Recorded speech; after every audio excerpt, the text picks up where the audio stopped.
A pretty heavy loss yesterday. And we're seeing the premium packs in action for the first time this season. An exciting prospect, a strong looking side.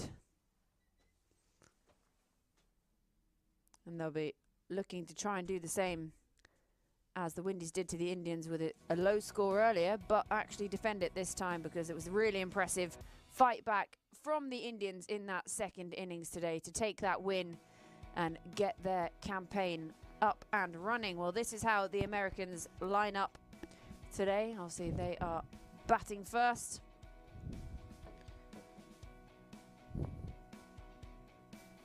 Winning the toss and deciding to bat, and they will be taking on the premium pack, who we've not yet seen in action so far this tournament, in that vibrant green in the middle. And it's myself, Georgie Heath. I'm delighted to say I have a victorious cricketer joining me alongside as Kieran Powell shuffles in, but I will allow him to eat some lunch at some point because some of us have been playing cricket, the others have just been talking about it. So welcome to you. Congrats on the win. Must feel pretty good. Yeah, pretty good to get off to a winning start. As I said about the Windies team yesterday, it would have been important for them as well, because in sort of tournament play you want to get as many points on the board as possible, and obviously being on commentary and being the in-tournament spy for my team, it sort of works out twofold, where we get to see or get to have information on other teams firsthand and understand how the pitch is playing.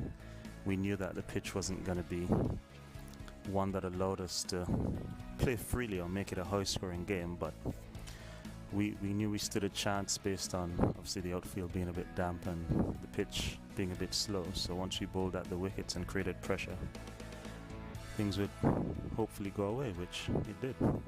And we're underway. Well, up and running with a boundary. Not a bad way to open your account if you're a premium American, decide to win the toss, decide to bat and kick it off with a 4. Beautiful start there. Having played today and knowing how difficult it is to score out there, freebies and opportunities to get going with full tosses are something that the Americans would relish. Yeah, and that's a much better line from Mohammed Irfan there. I did have a little chuckle when I saw my mate Roshni interviewing him at the toss, having to sort of hold the microphone above her head so that he could speak into it. It's not very often I feel towered over, but at 7'1", I think he towers over most people,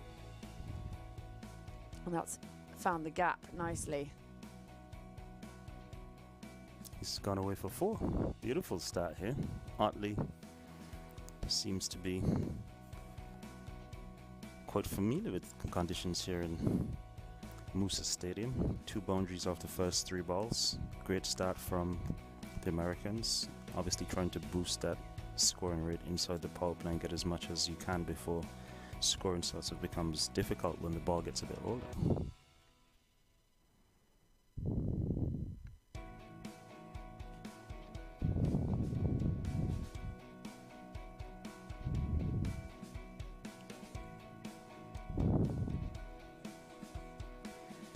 Yeah, but looking forward to seeing this team in action. Obviously, it's the first time we've seen the pack so far this tournament. We saw the Americans in the opening game yesterday. They felt a pretty hefty loss, losing by 86 runs to the Windies, who at one point today, I'm not gonna lie, didn't look like they were gonna make it 2 from 2, but a hell of a fight back from the Indians.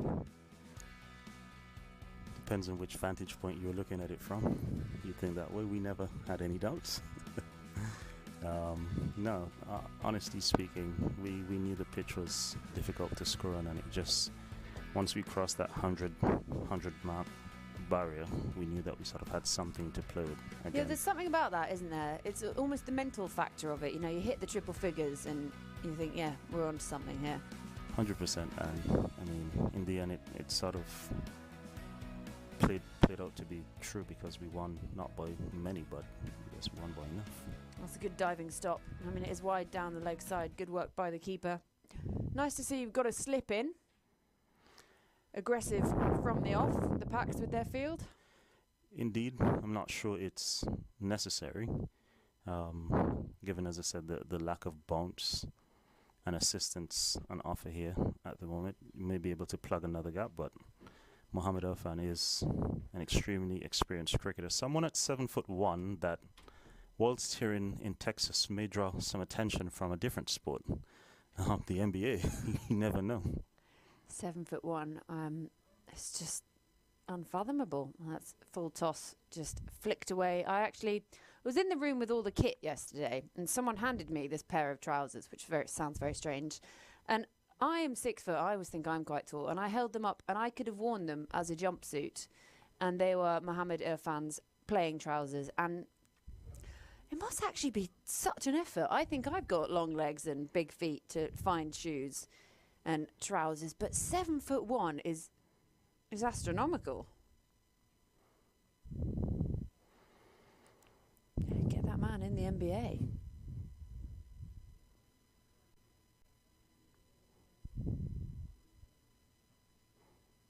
It's a nice looking shot. Does pick out the fielder extra.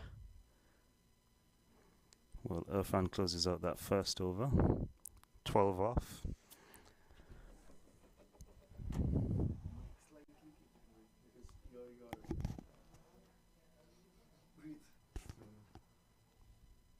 Yeah, expensive first over, 12 coming from it.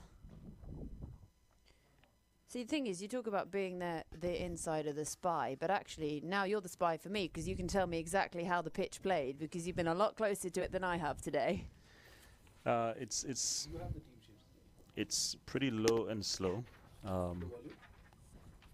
It's pretty low and slow. So, I mean, teams would assess, obviously, based off of the first two games and realize that it's going to be a situation where you're going to have to score some ugly runs. You're going to have to spend some time accumulating rather than trying to power hit and force the issue there. It doesn't get any easier off of the spinners or the pacers. It doesn't really make a difference. So I think generally anyone that can get over the 120 mark, 130 mark is in a very good space. And it's just how teams go about trying to accumulate such a target. So pace from both ends. Umar Farouk taking the second over.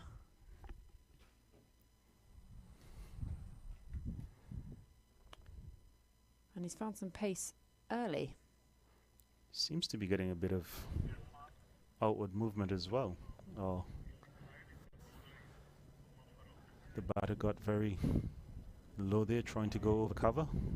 Very aggressive approach from Navin Strud, as we've seen yesterday as well in the first game of the tournament. Well, the keeper optimistically puts a hand up in appeal, but pretty lonely in that one. I'm a big fan of this green kit. I would look awful in it because my hair is ginger, so there'd be a hell of a clash going on. But it looks great. On a dull day like today, definitely it stands out amongst the field. Clouding over slightly, isn't it? It was quite nice for a time during your game earlier. Bit of sun, quite a lot. It's very windy still, it seems. I can see the Star-Spangled Banner wafting away to the right, or multiple Star-Spangled Banners. I think that was a tactic that we used as well, getting the Windies in the field first up early morning when it was a bit chilly. They didn't really want to be out there in that cold, so that sort of helped us a bit as well. He's finding some good pace early on. Yeah, it was windy for the Windies. Never heard that one before. No ball. There's a free hit coming up here. Otley seems to be in quite good touch, getting the ball away quite easily. So he's been the one batter that we've seen thus far throughout the tournament that has seem to not struggle at all with any timing or any issues of that sort. So this will be an interesting ball coming up here with this free hit and what Otley may be able to do with it. Showing almost all three stumps there. Oh, he's not managed to get a hold of that one. Not capitalised on the free hit.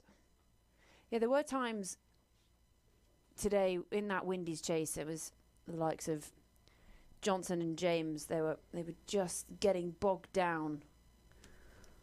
I think at one point, Aaron Jones, he was 14 from 36 or something like that. You know, going along, the strike rate was just dragging, and then they just got themselves in a spot of bother. Yeah, as a team, you have to figure out how you're going to build pressure on this wicket, whatever the case is. Beautiful shot by Otley, picked up off the legs all the way over the man at deep square leg for 6. The man thought he had a chance for a minute there, hovering, but easily cleared him, landed on the covers, quite a way in the background, and the Americans are off to a flying start here, 22 without loss after 1.4. Yeah, this is just what they would have hoped for as well after yesterday's pretty heavy loss. Want to come out, show some intent straight up, set a big target, or just set a good foundation. That's what you need. This opening partnership, just get something out there so that the middle order can capitalise on it. 4 more. Otley's flying here under edge, but fortune favours the brave, and he has been quite brave in this innings. Yeah, and when it's your day, isn't it? The Americans have made a few changes to their 11 from yesterday, bolstering their 11 after, as you mentioned earlier, a pretty heavy defeat in their first game to the Windies. So they'll have a lot to play for here. They want to rebound, they want to lift their net run rate, and they'll want to get some points on the table and start moving up the ladder as well.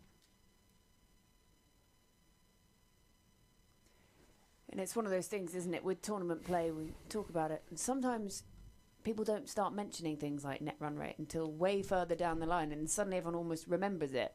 But it's something that should really be at the back of your head from straight up, you know, early on in the tournament. There's no point just plodding along and sort of dragging through your 20 overs but still losing by 60 odd runs. You have to try and be aggressive and try and, if you know you're probably going to lose, do something to make a dent in that net run rate.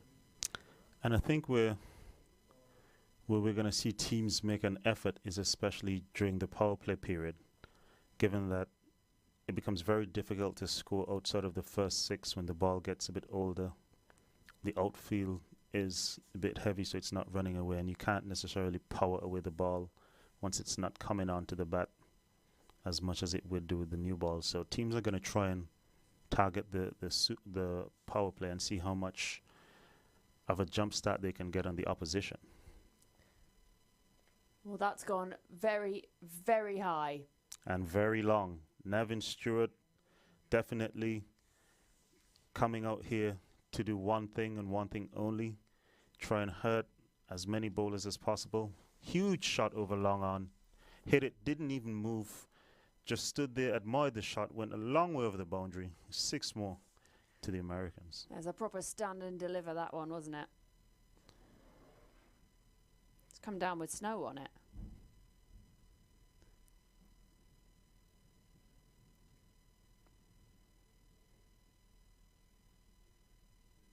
Good adjustment there from Irfan. Saw Stewart making room for himself. Went a bit wider.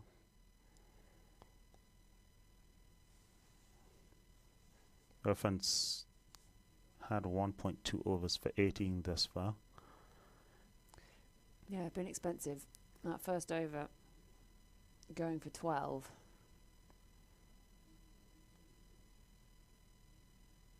Stewart's under this one again, lifting it high over the mid-wicket fence. One bounce landed just inside, gone away for 4, but this is exactly what you'd want as the Americans team, attacking the trump card from Team Paks.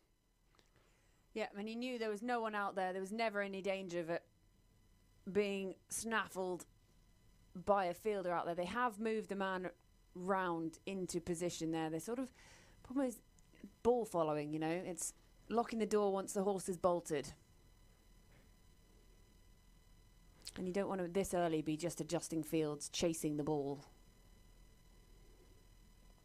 Stewart has gone bang through mid-wicket again. I think he thought that the outfield was a lot quicker than it is. He did find the gap, but the man that they've just shifted from deep square leg to deep mid-wicket was able to get around, slowed and pulled it back in and restricted them to one. So good work there from the man at deep mid-wicket. Saved this team 3 runs. Yeah, what's the outfield playing like? It was pretty slow yesterday. It looked fairly slow again today. Yeah, it's pretty heavy. It's pretty damp. Obviously, there's lots of heavy morning dew that today hasn't dissipated yet because there hasn't been much sun about. It's pretty overcast, so you're going to have to work very hard for your runs here. Or you go aerial, and then you don't have to worry about it. And that's something that Navin Stewart has shown a propensity to do, or to want to do.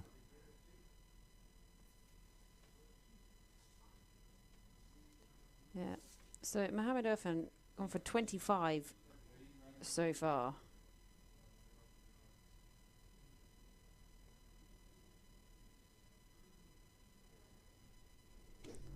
And that'll close out his second over. 3 gone.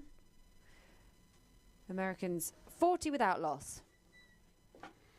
Very impressive start here from the Americans today.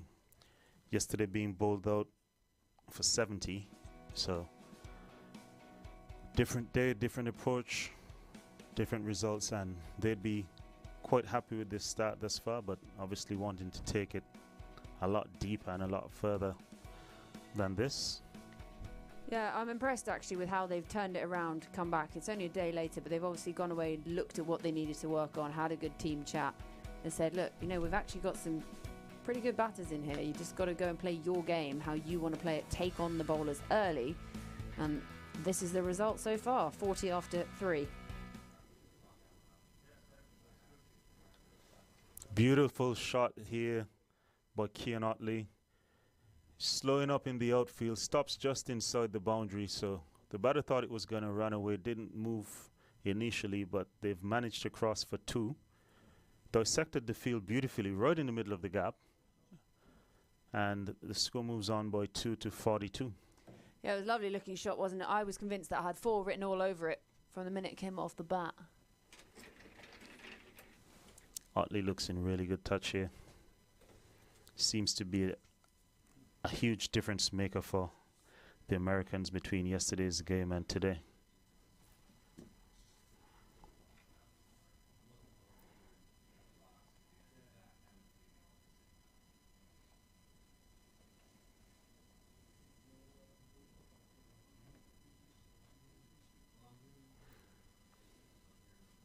Otley goes over the air this time, not going to let the outfield have a say. 1 bounce over the boundary for 4.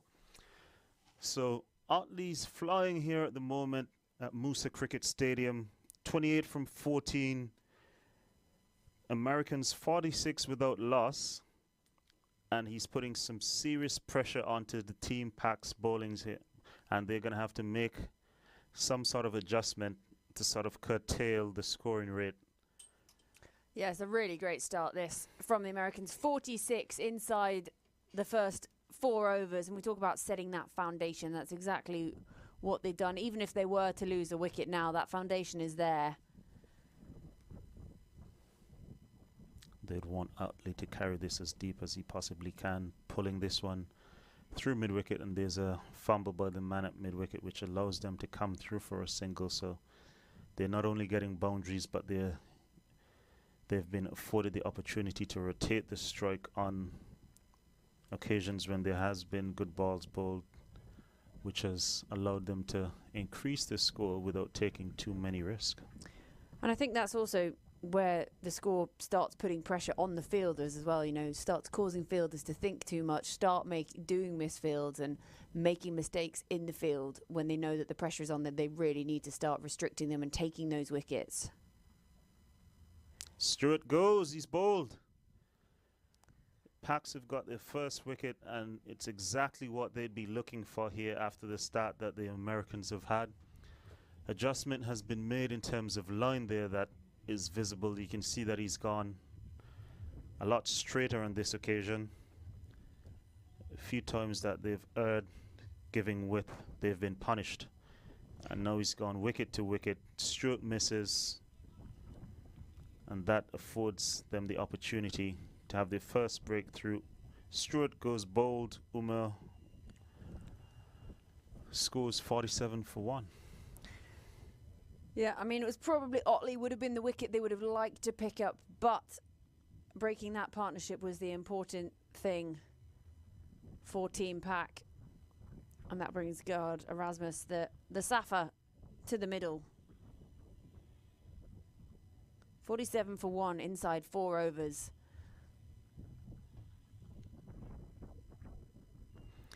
I think Team Paks would definitely have wanted the wicket of Otley there, but I think they'd be happy to have just a breakthrough at this point. Doesn't matter who. So they'd be happy to be seeing the back of Stewart, who could be a dangerous hitter as well. And they'd want to make further inroads quickly here to curtail or put some doubt in the mindset of the Team Americans batters, who've come out very positive today. Well, Umar Farouk with the breakthrough. 2 to come in his second over.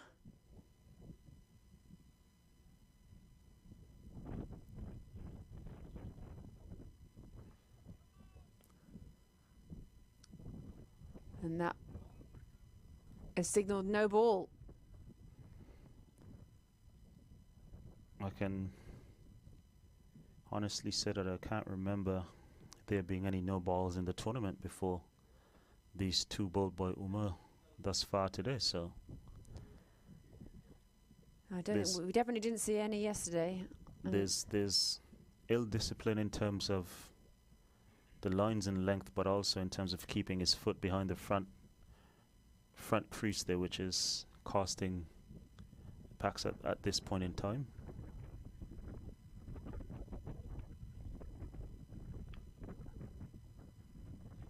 That was hit beautifully out the middle, but straight to the man at mid-off, so he's only able to get 1 run from that free hit.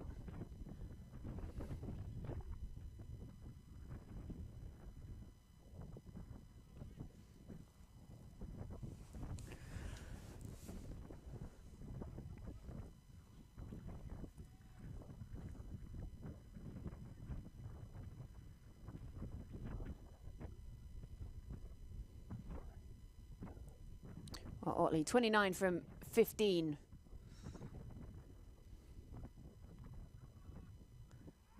And that's another no ball. And this is when, as a bowler, it really starts getting in your head. You know, people don't necessarily bowl that much or watch that much cricket. They'll then go, oh, you know, why doesn't he just adjust his lineup, his run up, put it a foot back? But that's not how it works. It's about having the right rhythm. You can't just go, I'll just move my mark back a foot and then I'm fine and I won't step over. So you just have to not let this get in your head. You've got to trust the process of what you do so often. Think how many you bowl that aren't no balls. And 3 already today is something that could well start playing on his mind. Another no ball. I think that Umar needs to definitely slow the game down a bit here. I fear the senior players need to get around him and just help him to calm down. He seems to be wanting to put in a bit of extra effort, probably striving for some extra pace, but it's costing him and the team, overstriding on a few occasions now and giving the batting team extra runs, extra balls. That's a huge no ball. That is That is unacceptable.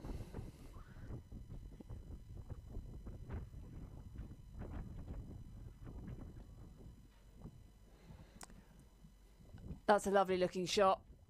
Taking it on, gone aerial, gone for 6.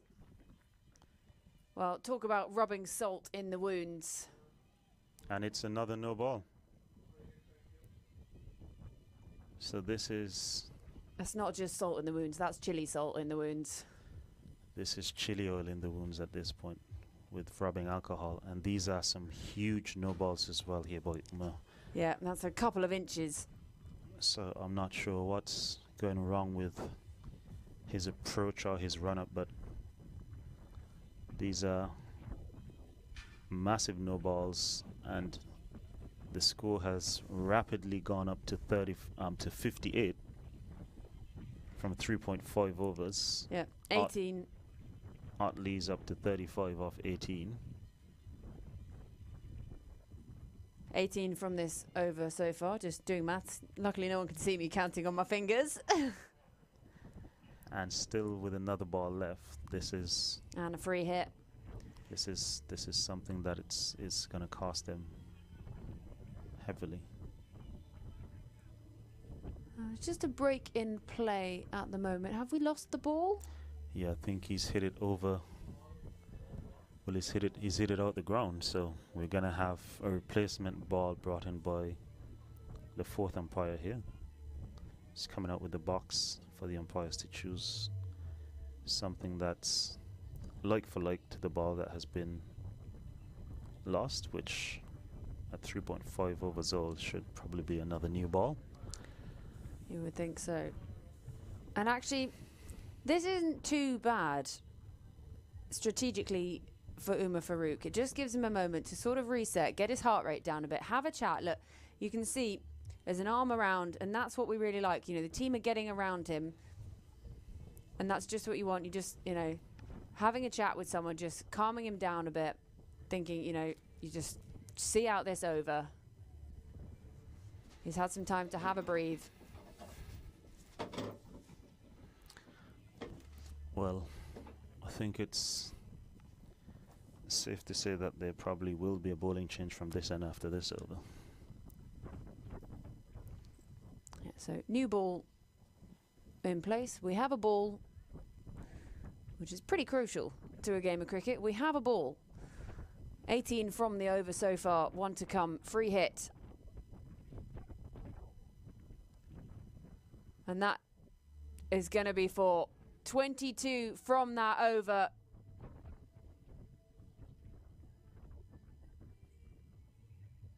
The end of 4, Premium Americans 62 for 1.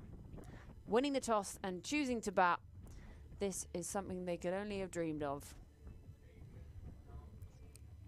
Well, they're putting the first game to shame here. I'm not sure if the pitch has gotten better in the space of 30 to 45 minutes, but they're off to a rollicking start here. 62 off of 4 overs is something that we would have dreamt of in the first game either side.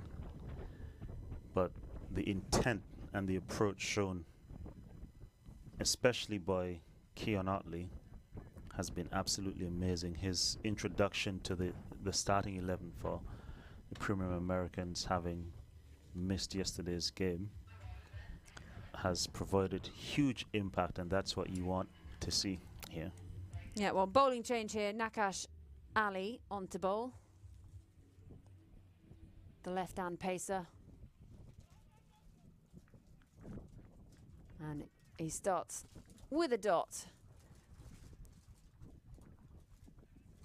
And Gerard Erasmus just indicating to his partner why he struggled with that one.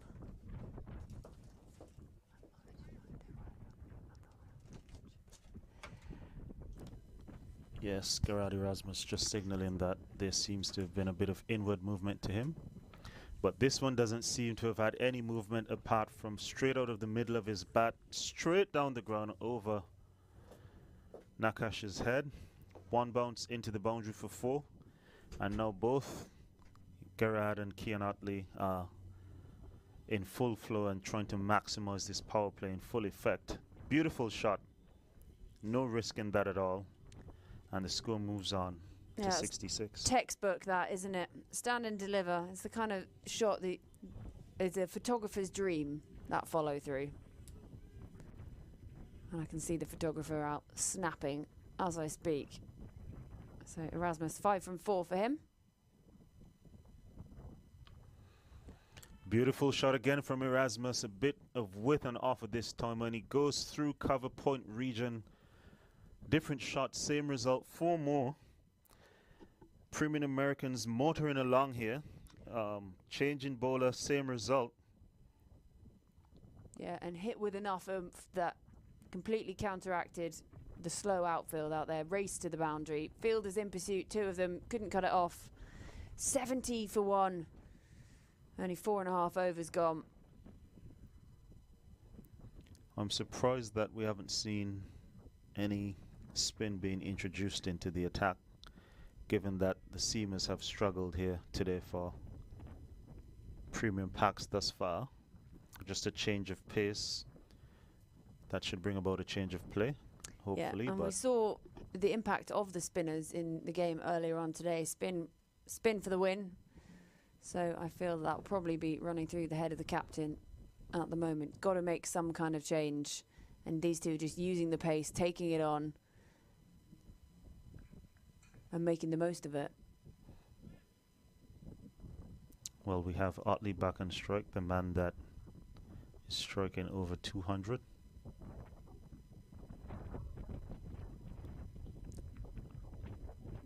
Did he get something on that? No, signalled wide by the umpire. Wide down the leg side.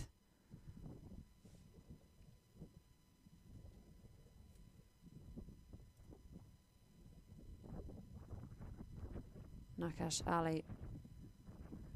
10 from the over so far.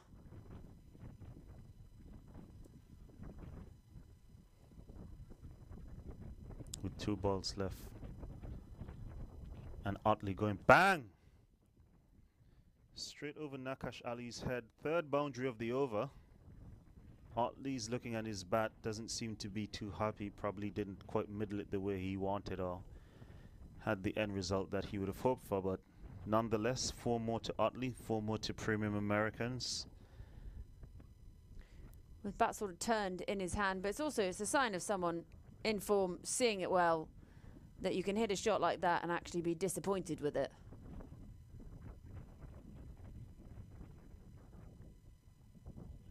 Otley goes bang again. This time he did middle this one.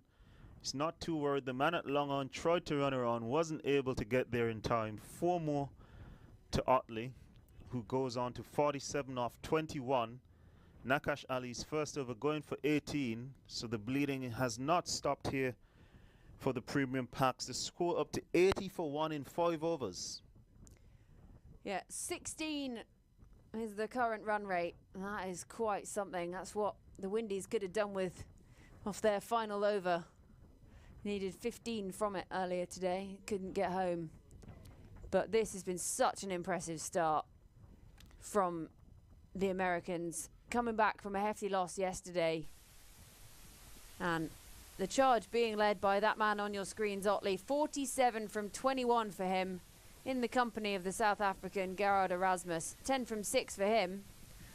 So strike rate's definitely something to write home about for the Americans at the moment. And this is something a la England versus West Indies yesterday in Trinidad, where England racked up a mammoth total of 267, with the West Indies all out for 190 in reply of 15 overs. I wasn't going to mention it. I was going to be really nice and just celebrate that you won today instead of talking about the England Windies result. But that was, yeah, I caught that one after the game yesterday. It was some impressive hitting from England's Phil Salt. Well, we've got another bowling change here. Hamad Hussain into the attack. Another seamer, so there's still no introduction of spin.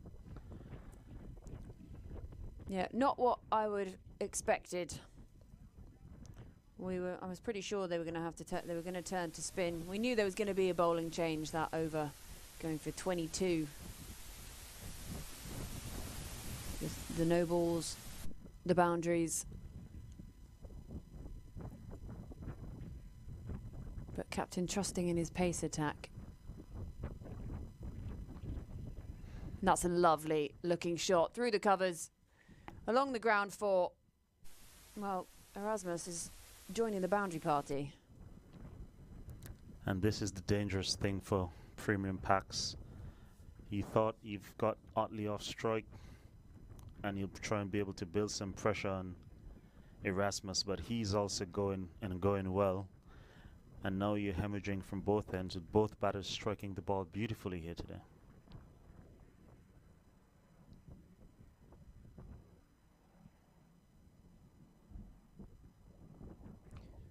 Erasmus goes bang again through cover this time. Back-to-back boundaries. Well, this is a run fest. There's no other word for it right now. The Americans are eating it up all day long. You bowl wherever and they're going to find the boundary. Uses his feet nicely. Along the ground again with the power to combat the slow outfield. And Erasmus striking at 200.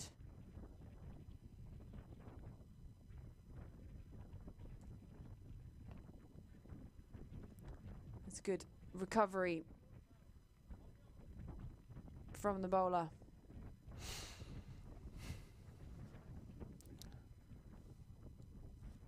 Indeed, well bowled by Hamad Hussain there. Closing down on the width.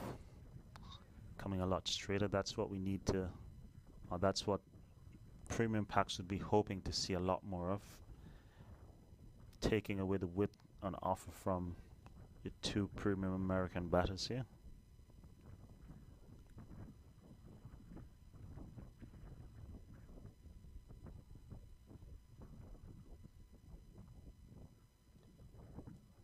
Yeah, tight again. He's just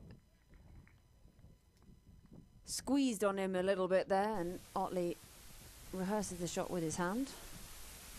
Well, he's 47 from 22. Looking to that half century, we've only seen one so far in the tournament, that yesterday in that Windies game. Finley racking up a 68.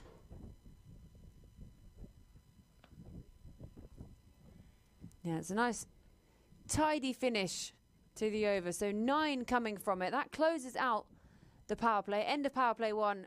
Premium Americans, 89 for 1. Otley onto 47. And Erasmus, 19 from 10. Some really hefty striking so far. The beginning of this game, complete contrast to the game we saw this morning. Completely different pitch that seems to be on offer here. Premium Americans, I wonder what was said in their team meeting yesterday. Having been bowled out for 70 and now up to 89 for 1 in sight at the end of the power play. Amazing response from them thus far. Now it will be interesting to see how they play with the fielding restrictions lifted. Yeah, they're going to want to continue this momentum, keep being aggressive, look to go big. You know, they've got to try and do something to counterbalance their net run rate yesterday, which was a hefty loss. Thinking about that as you go into the tournament. Obviously, this is the Paks' first game. So now they need to start doing a bit of damage control.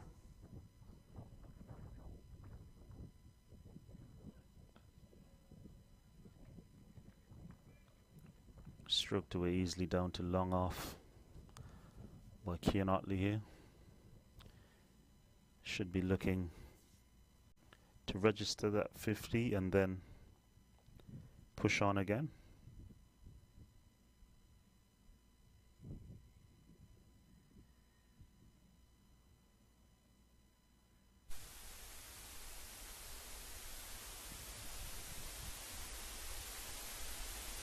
Erasmus sends him back.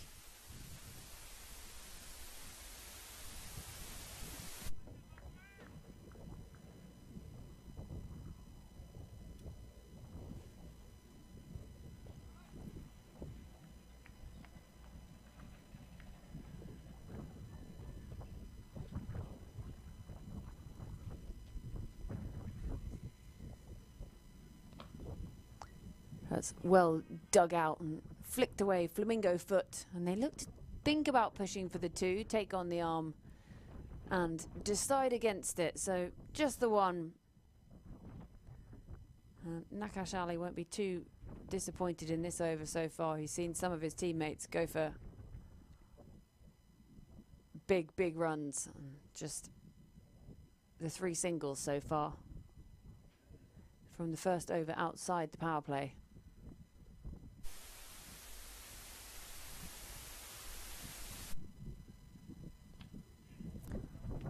Pushed away to the man at deep mid wicket. Otley thinking about a second there, but decides against it at the last minute, which is probably the safer option there. Well, he moves on to 49 from just 25 deliveries, Otley. So perhaps was thinking if I can scamper back, get myself to that 50. Plenty of time in the game for that.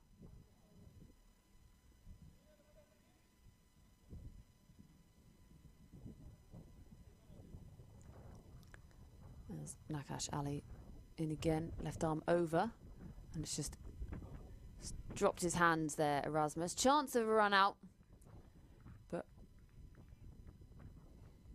good running in the end.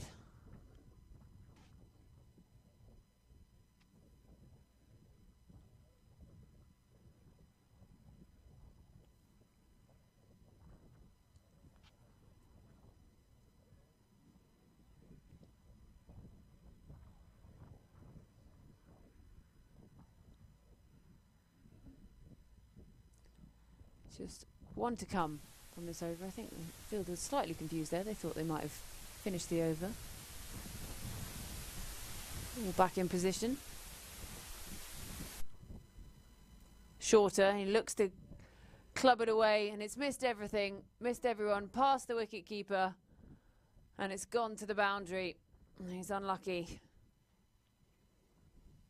I think he might have got something on that. It's signalled, no, signalled byes by the umpire. So 4 byes to close out. A pretty tidy over otherwise.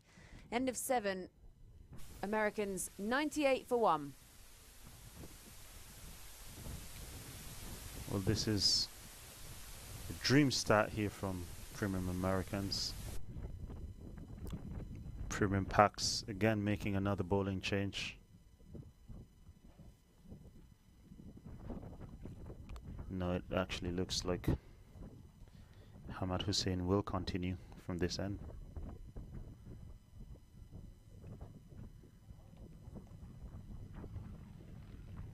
Wicketkeeper has sent for his helmet though, which would suggest that he's going to be coming up to the stumps and trying to keep Gerard Erasmus bolted down to his crease and not allow him to run at Hussain anymore. He's decided against it though and has now gone back.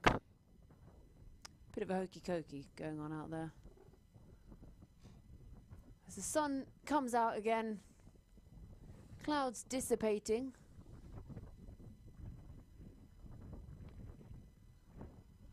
That's full dug out by Erasmus. He sort of just walks the run.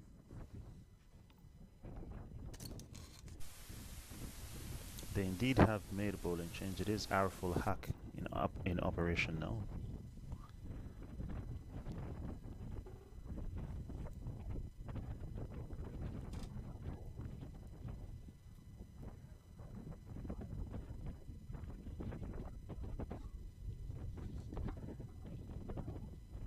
Otley on strike on 49. Surveys his field as Haq begins his run.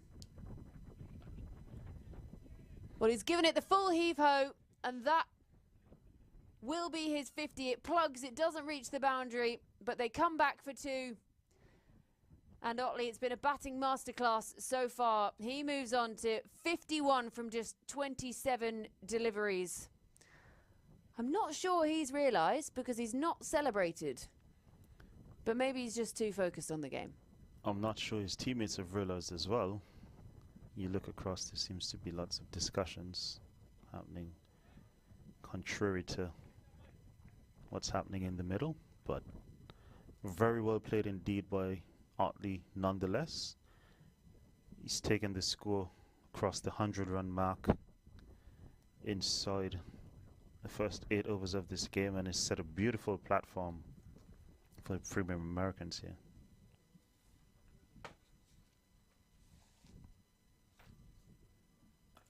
That's gone up very, very high. Fielders coming in. Who's going to call it? Bowler takes it. Well, that's a very important breakthrough here for Premium Paks. Otley has been a man on a rampage here today. Very well played, 51 from 29.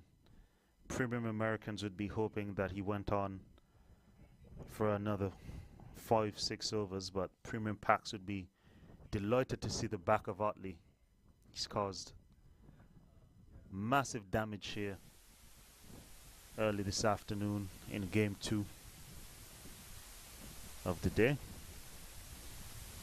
And he didn't even get a chance to celebrate his 50. But really impressive performance from hefty total for these Americans.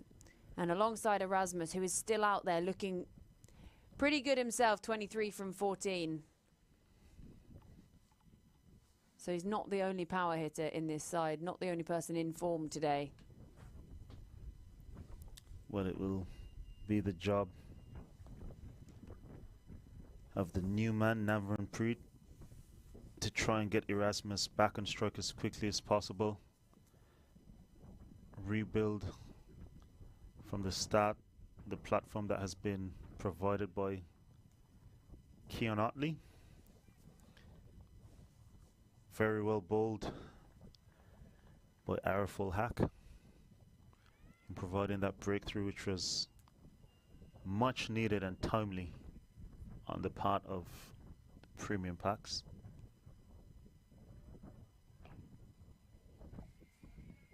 And that's just what you need to back it up as well with a dot. And this was a good decision, bowling change, making that breakthrough. I do wonder when they're going to turn to spin. Well, I like the fact that they've got 5 men in the circle as well, so they're trying to apply that extra pressure to the new batter.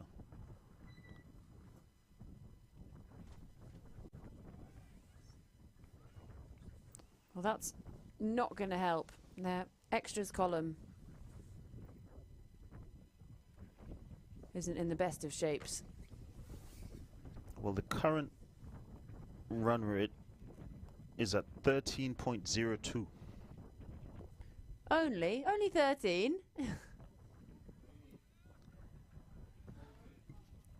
So this over has been a huge win for the Premium Paks, only conceding 4 and picking up a wicket as well. Yeah, so 8 gone, 102 for 2. The scores on the board. Navranpreet Singh yet to get off the mark, and Gard Erasmus, his 23 from 14 here at the Moose Stadium in Houston, Texas, for season 2 of the American Premier League. And that is the story of the innings so far. Otley caught and bowled in the end, but really impressive performance for his 51 from 29, hitting to all parts. Navin Stewart, he did his bit too, 14. And now these two in the middle, it's down to them. Erasmus, he's in, he's got his eye in, 23 from 14. And Navranpreet Singh just come to the crease after the fall of Otley.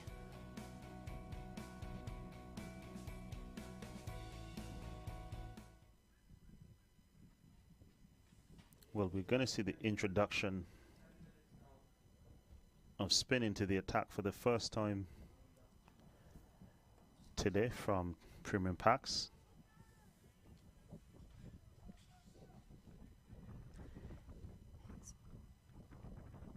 Amelia Aponzo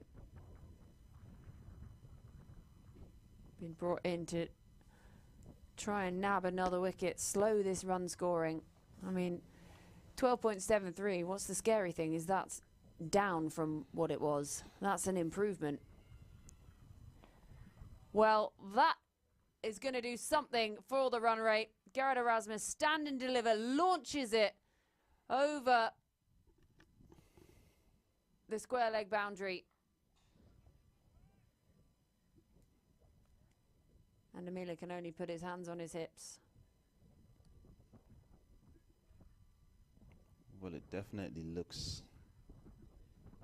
as though the pitch has settled in the afternoon here. It's playing a lot better, and that's something for teams to also take note of. Understanding when you're playing and how the pitch responds at certain times of day. So this is all valuable information being fed back to the players, as this is the first afternoon match of the tournament thus far.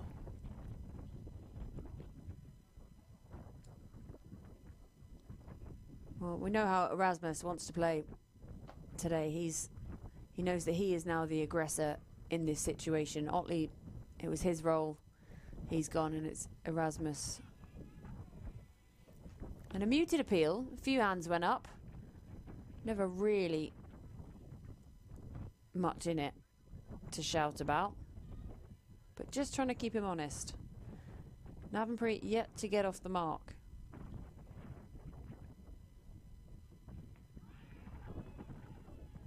And again, talking to the umpire.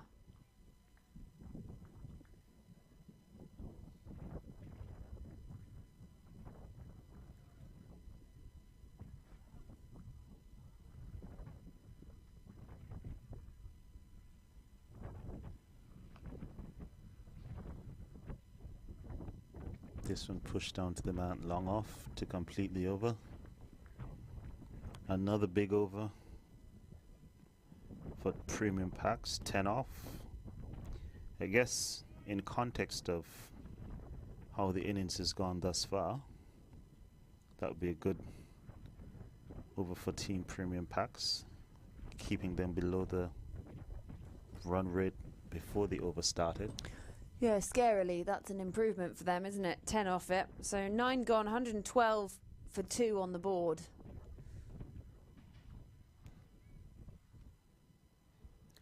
Another bowling change again. Looks like we're going to have some more spin.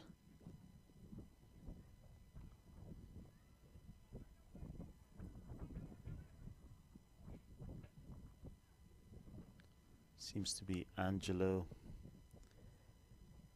Pereira here from this end.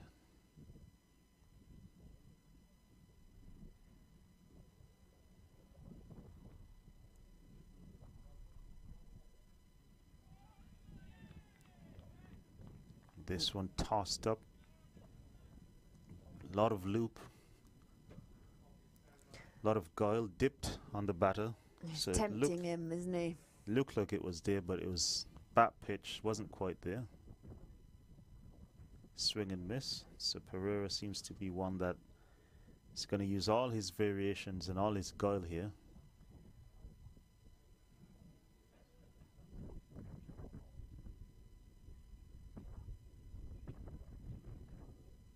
See, I think sports shoes should all just be Velcro, and then we wouldn't have to waste time tying laces. Bring back the Velcro trainer.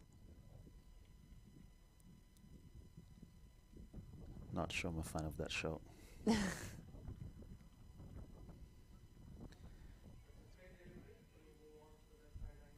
Oh, we seem to be checking for a stumping here. Not sure if the batter would have dragged, but that decision was sent upstairs.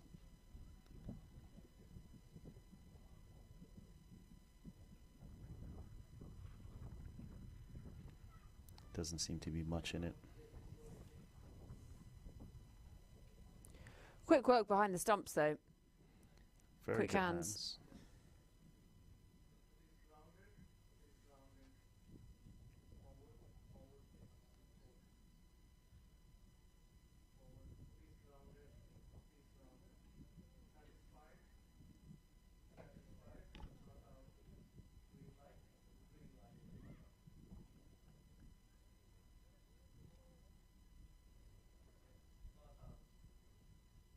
Well, I think we've got confirmation here.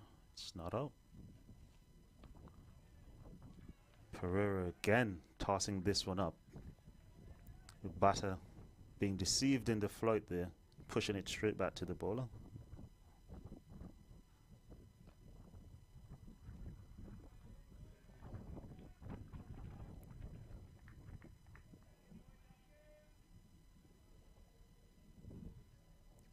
They're just slowing it down a little bit after that sort of chaos and explosion of the start. The premium Paks bowlers are just managing to put a almost lid on these two. They haven't been able to get it away, bringing that run rate down to 11.79. And it's important from premium Paks vantage point that they continue to build some pressure here. The more dots that they're able to string together, restricting these two batters from scoring, it's going to put pressure on them to force them to do something different and bring about the opportunity for wickets. As we've seen here, going across the line of this one, loud appeal, given not out by the umpire. Yeah, the keeper really liked it, didn't he? Umpire signalling to the bowler Pereira here that he thought this one was sliding down leg.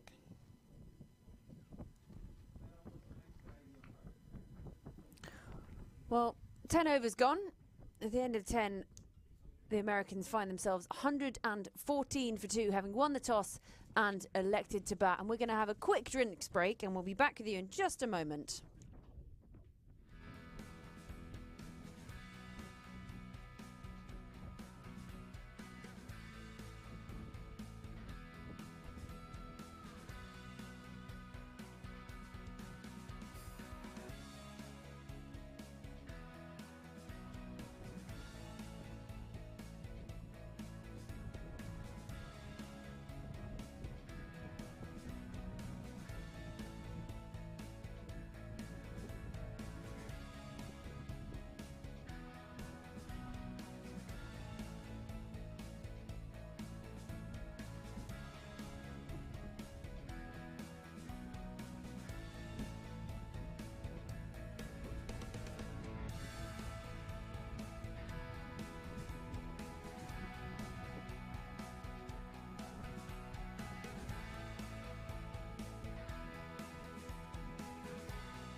Well, refreshed and ready to rumble again. The premium Americans going along quite a lick here.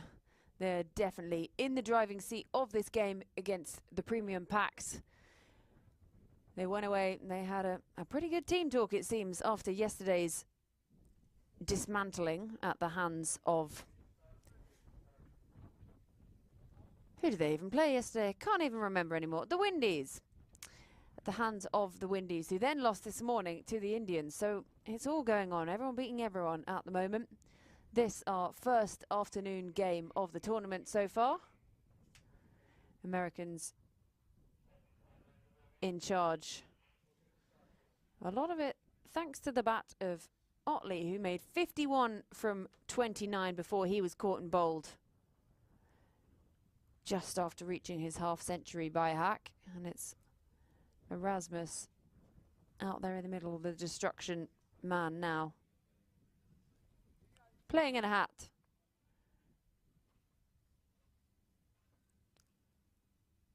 We've seen some expensive overs, an over of 22. We've seen a lost ball. We've seen some really big hitting. And we've only had 10 overs of this game so far.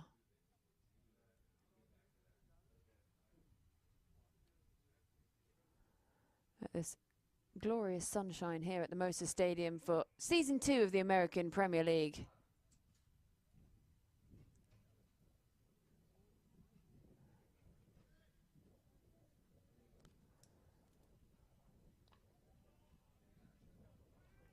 And they'll just come through for the one there.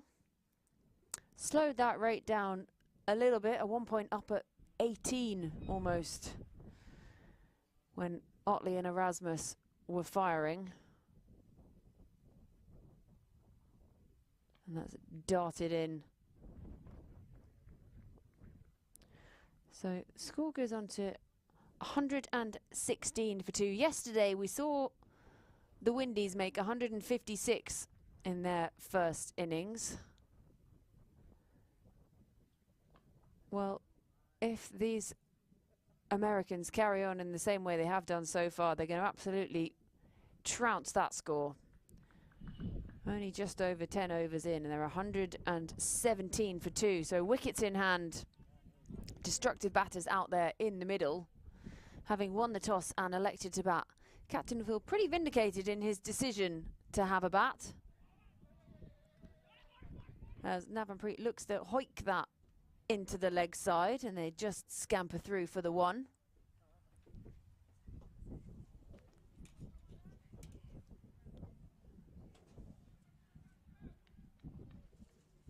That's signalled byes by the umpire. 118 for 2.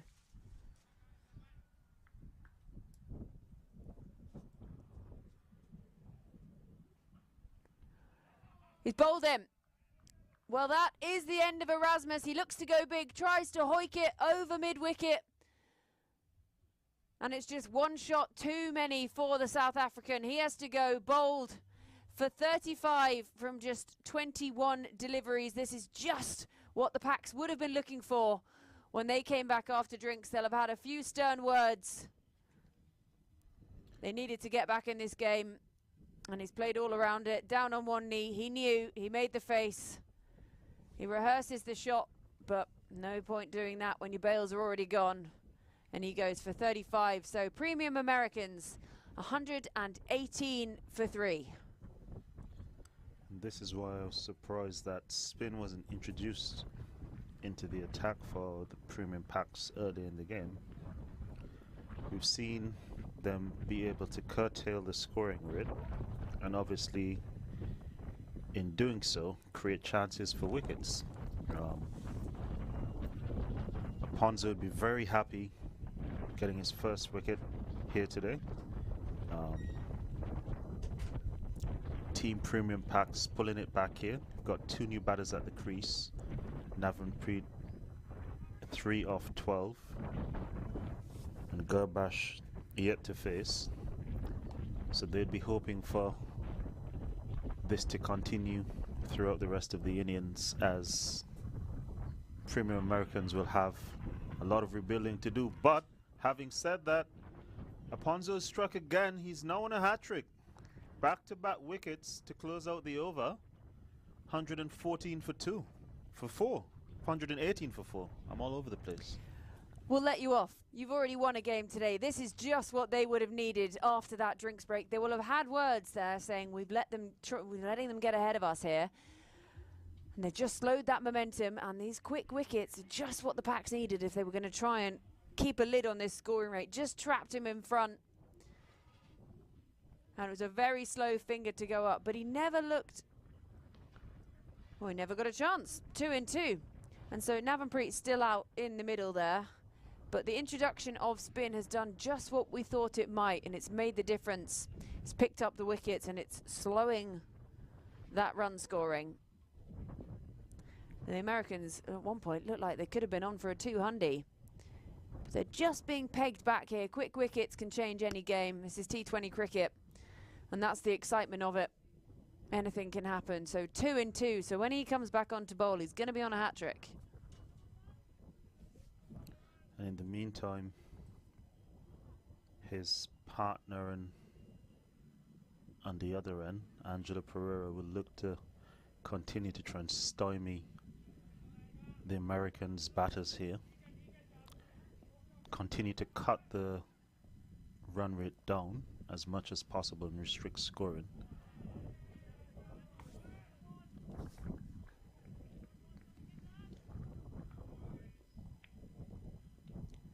Well, that was the wicket of Erasmus. He knew, and that was a big one for the premium Paks, because we know how destructive he can be. We've already seen a few big ones from him today, but he's back in the dugout now.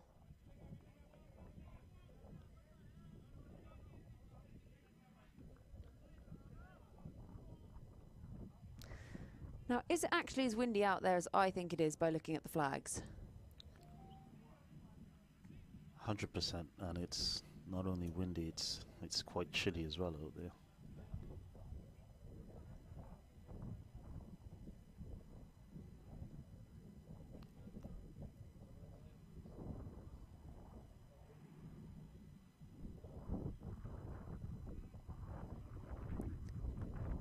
So left armour to left-hander.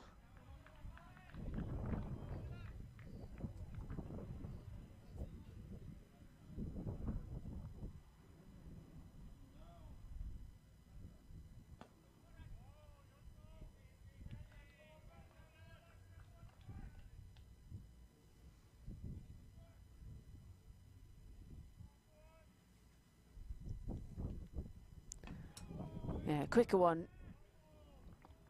And this is really good. This is really tight stuff from the Paks. They had to sort of flush the first 10 overs, flush them out at drinks break and think, right, what can we do and what can we keep them down to? And that over's gone for just the 1 run. And if you think about, we were up at almost 18 and over. Just a few quick wickets can really swing the game back in your favour. Exactly what the Paks would have wanted here. 2 spinners in operation doing a fantastic job. Angela Pereira, 2 overs for just the 3 runs.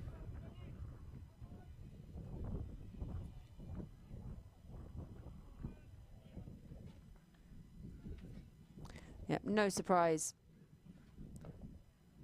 There hasn't been a change of bowling.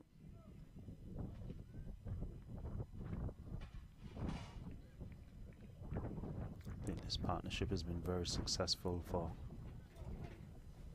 Team Paks, and they're going to try and see them through the entirety of their spell and figure out the rest as and when.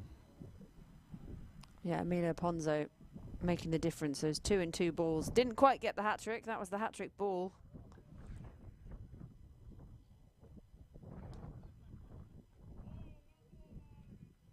Just causing him to fish outside off.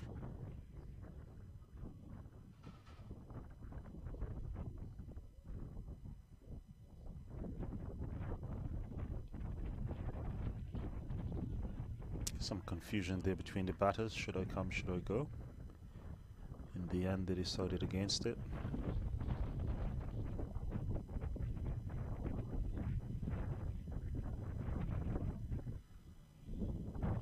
Just slowed down a bit here. Field changes and adjustments. It's one of those things they've got to start, you have to think about later on down the line. You don't want to get behind the over rate. We saw it earlier, had to bring fielders in. And that's the last thing they're going to want towards the back end of this innings, Premium Paks, to have to bring fielders in and allowing the Americans the opportunity to go over. Having said that, Navran has had enough of being tied down and has gone bang over the head of long on. Man at long on stood no chance there. Beautiful shot, goes all the way for 6.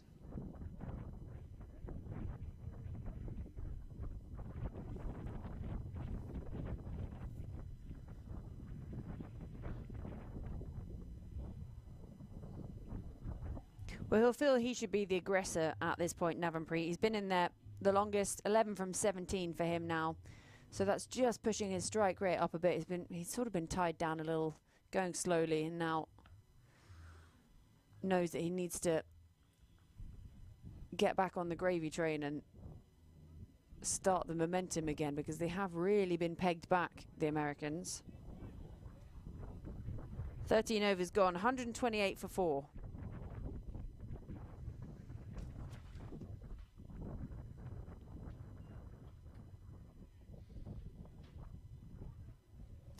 So, if you're an American at this point, what are you thinking you'd be aiming for as a score? I'd say anything over 160, 165, given the start that they've had. These two batters at the crease are still relatively new, so it's going to take them some time to get in. Having said that, they can't take too long, and you see that the scoring rate has dropped now to 9.85 from 18 at one point. So these two bowlers in particular have done a really good job, but not being supported in the field on this occasion.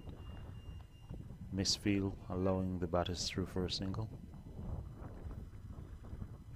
Yeah, and that's the last thing you want as the Paks at this moment. You're just getting the squeeze on them. You're feeling like you're gaining back some kind of control. And the last thing you need to be doing then is just giving away freebies, bowling no balls, bowling wides or misfields. You need to continue that discipline.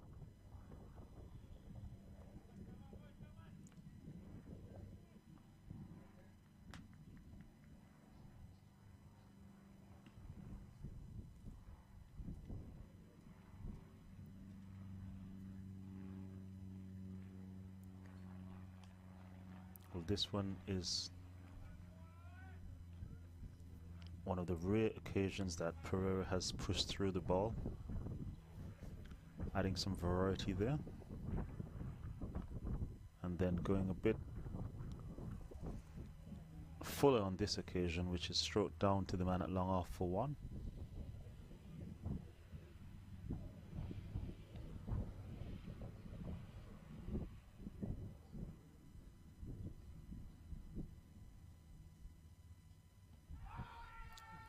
Oh wow.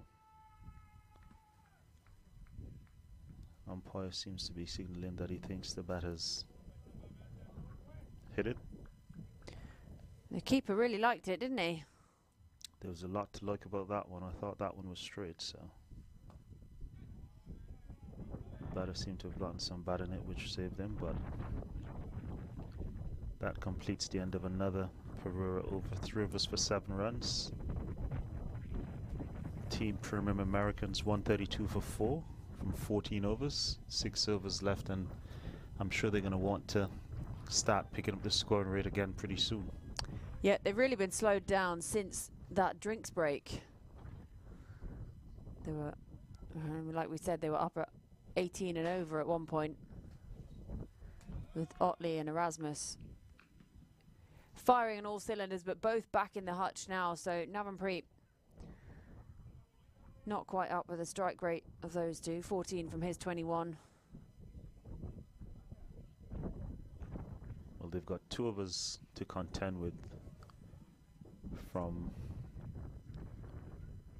Ponzo and Pereira, and after that I reckon it might be 4 overs of Seam to close out, which they'll be happy to target given how the game had started.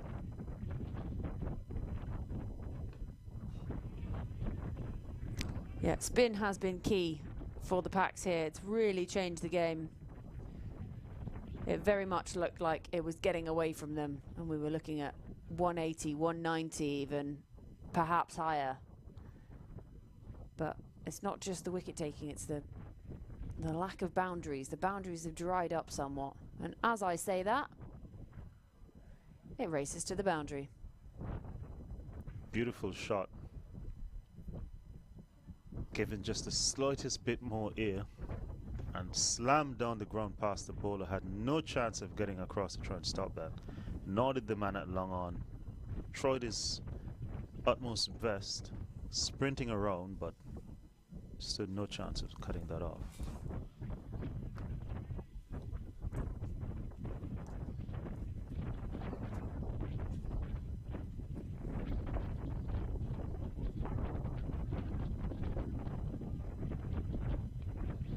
Outside, half of the bat on this occasion, down to the man at shot, third man, who comes around quickly but not able to stop the batters crossing for one. Ryan Scott, fielder.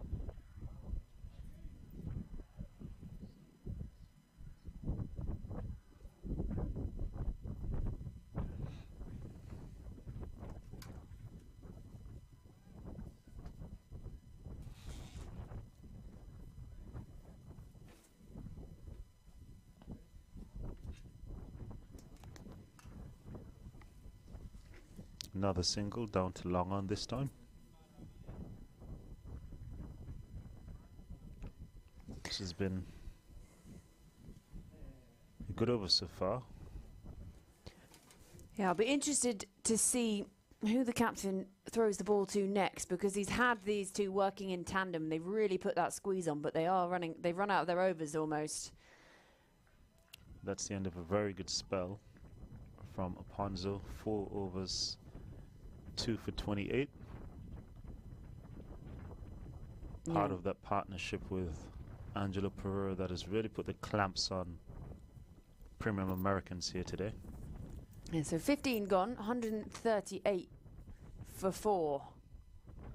So really 5 overs that you would say belong to the premium Paks there. You look at that Manhattan, it's as if the crane ran out of fuel at 10 overs and got to start building again. This is, if you're in an ICU ward, is not what you want to see. Sort of how things have flatlined here for a bit, but premium Americans still can do something about this with 6 wickets left and 5 overs to accelerate here now. It'll be interesting to see if they try and play out Pereira's last over and attack the last 4 overs, or if they try and go after Angelo Pereira here as well. Well, they do still have wickets in hand and 5 overs remaining.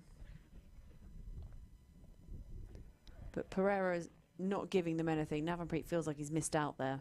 He swings his arm in frustration.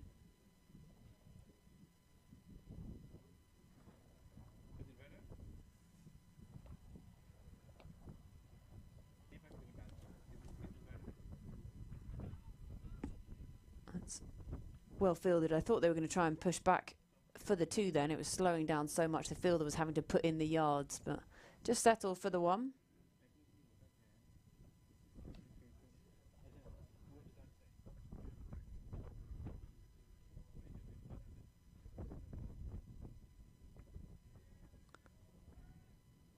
It's nicely worked. And they're going to have to be quick if they want to get back for 2. Easy as you like. Don't know why I was ever in doubt. The man at deep backward square did get around quickly, but batters had more than enough time to still manage to cross for 2, so the score ticks along.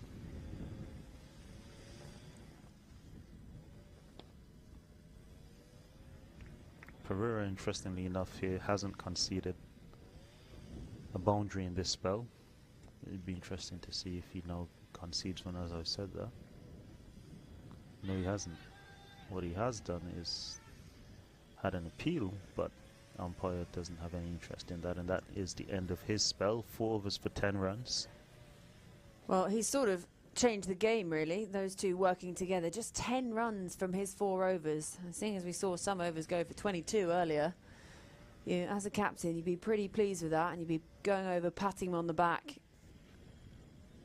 You've dug us out of a bit of a hole. And I think this is where Premium Paks would be hoping or wondering where they could find another spinner from to give them another 2 or 3 overs throughout the rest of this innings, as the spinners have really played a huge part of curtailing the scoring rate. I mean, Team Premium Americans brought up their 100 quite early, before 10 over mark, and so the last 8 overs have only managed to produce a further 40 runs, which is very, very impressive. Yeah, well, they've turned back to the pacer, Umar Farouk, who was struggling earlier. We saw those no balls. We saw that really big over, lost a ball, 22 coming from it. Well, he's had a change of ends, hoping for a change of fortune here. He's appealing. The batters are trying to scamper through for a single whilst he's appealing, but he managed to recover the ball quickly and prevent them from crossing for 1, so no harm, no foul. It's tricky, that as a bowler, you know, when you go for such a big over and then there's just nowhere to hide. And it's not like you're a batter, you get out doing something stupid, you can go and hide in the dugout or in the changing room. You're still out there, you still have to field, and you know you've got more overs under your belt. You've got to come back and carry on.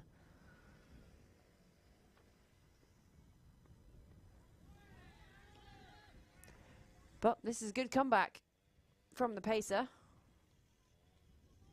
Good start so far. Interesting choice of shots or shot options selected there by Navran Pete, the batter.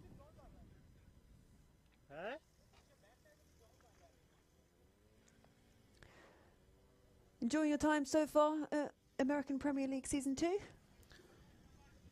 Indeed, it has been the start of what is a young tournament, but providing opportunities for lots of players. We've seen some good cricket thus far. And again, we have another enthralling battle on our hands at the moment between Premium Paks and Premium Americans. Americans at the moment seemingly in the stronger position of the two.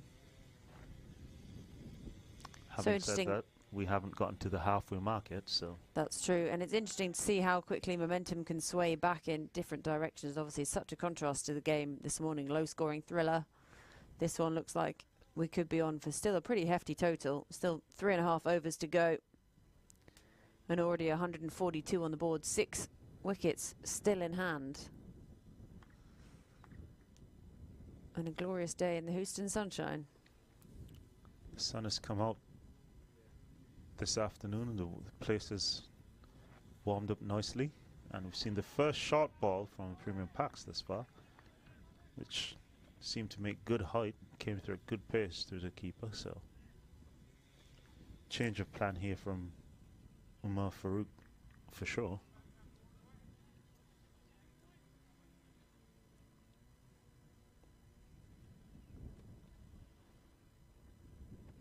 Yeah, this is a really good comeback from him. And he's not scared to still go for that short ball. He's not dwelling on what happened earlier on in the innings. And again with the short ball. Look, this change of tactic. Yeah, umpire telling him that's your one for the over. Look, this change of tactic for sure. Earlier he was pitching it up and Otley was hitting it all over Musa Stadium. And I had mentioned that they probably should try and slow the game down take a bit longer to get through the overs. Change of tactic like this is asking the batter to present a different challenge, and it has limited the scoring. Yeah, well, they've done well to scamper through there, actually. Put the pressure on the fielder, who then did misfield, so it was an easy run in the end. But just 2 coming from that third over from Umar Farouk. So 17 gone. Americans 143 for 4, having won the toss and chosen to bat. Now, Navanpreet, he's still out there, but 17 from 28. He's not finding it particularly easy. It's not fluid runs like we saw earlier from the likes of Erasmus and Otley. Indeed, batting has not looked that free for anyone else in the tournament, so the platform that Erasmus and Otley managed to build and lay for the rest of the teammates was very important in them getting up to this score. And I think that would be huge in terms of how the balance of this game plays out. Yeah, so 3 overs still to come. You would think they would hope to eye up that maybe 170 from here, but the bowlers seem to have kicked themselves into action, and it's been very much an innings of 2 halves.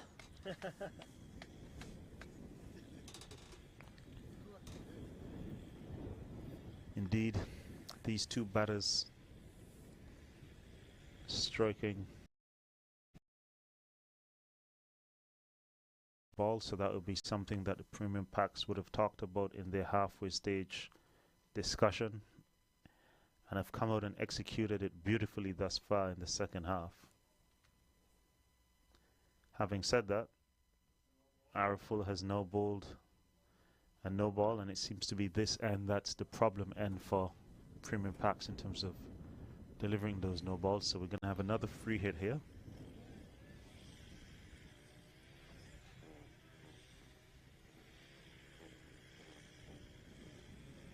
I'm sure it's something that Navanpreet will welcome with open arms, the opportunity to have a swing here and try and pick up another boundary. That's just what he would be hoping for at this point. It sort of gives him a chance to free up his arms and try and find a bit of momentum, although not capitalised on it. 18 from 29 for him. Well, it took 29 balls for Otley to make 51. Tale of 2 halves. Indeed.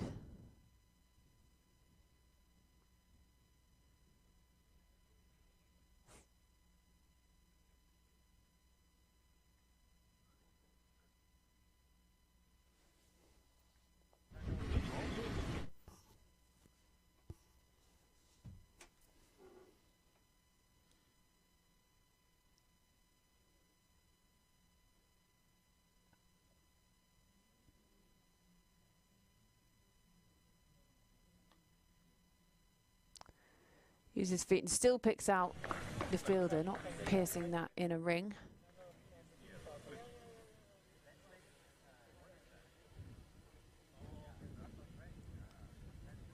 See the drone getting a close-up of all 7'1" of Mohammed Arfan.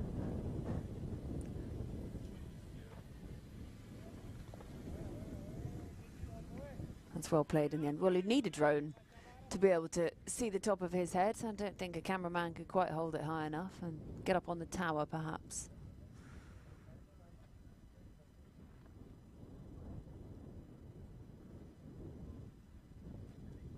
I need to ask him where he goes shopping and is it a struggle. He probably gets asked that a lot, so he probably could find me quite annoying.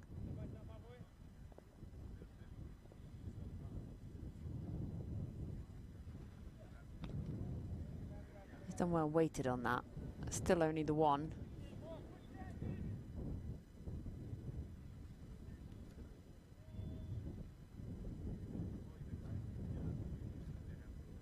Well, 18 overs gone. Americans trudging a little bit at the moment. 148 for 4. I mean, it's a fair enough total, but when you look at the ridiculous pace they came flying out the traps earlier, they probably would have expected to have posted more with 2 overs still to go. They've still got a chance to get up to that 160 mark. Rate down to 8.22 now. 2 set batters at the crease, however, going into these last 2 overs.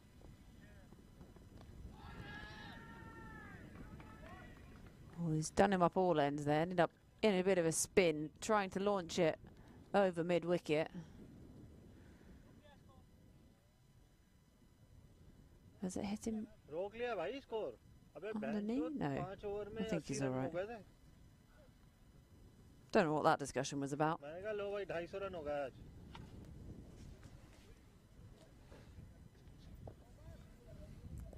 So Umar Farooq with his final over, trusted to bowl the crucial penultimate over, the 19th over. Goes short. Well, his has been a tale of 2 halves as well. His first 2 overs, complete contrast to these so far. From since he's started bowling the ball shorter and back into the wicket, he's looked a completely different bowler here today. Change of ends, no doubt, would have boosted his confidence. Getting away from the end that hardly would have done some serious damage to him initially. All right. This way. इसका pace क्या है इस बंदे का?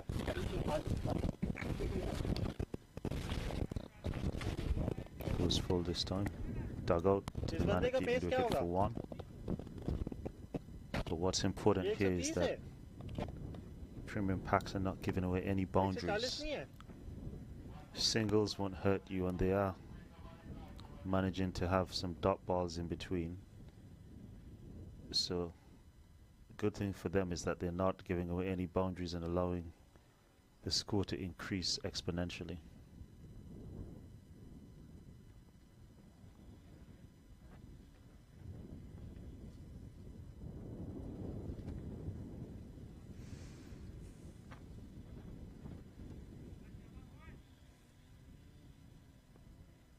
It's a long run up.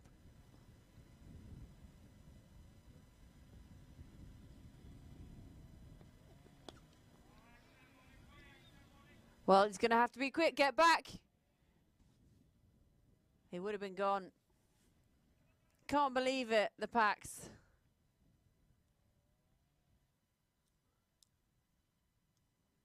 Little bit of confusion. Miscommunication in the middle. Trying to just scamper through, get them up to that 150.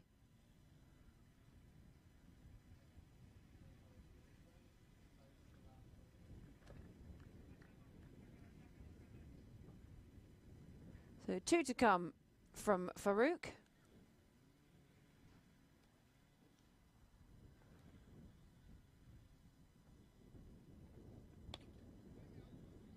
Another dot. So it has indeed been an interesting day for Farooq.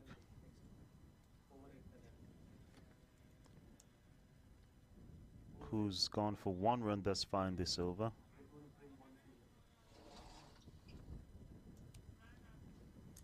Really good comeback from him thus far. The last 2 overs of his spell. He'll be trying to close it out here with a dot or a single.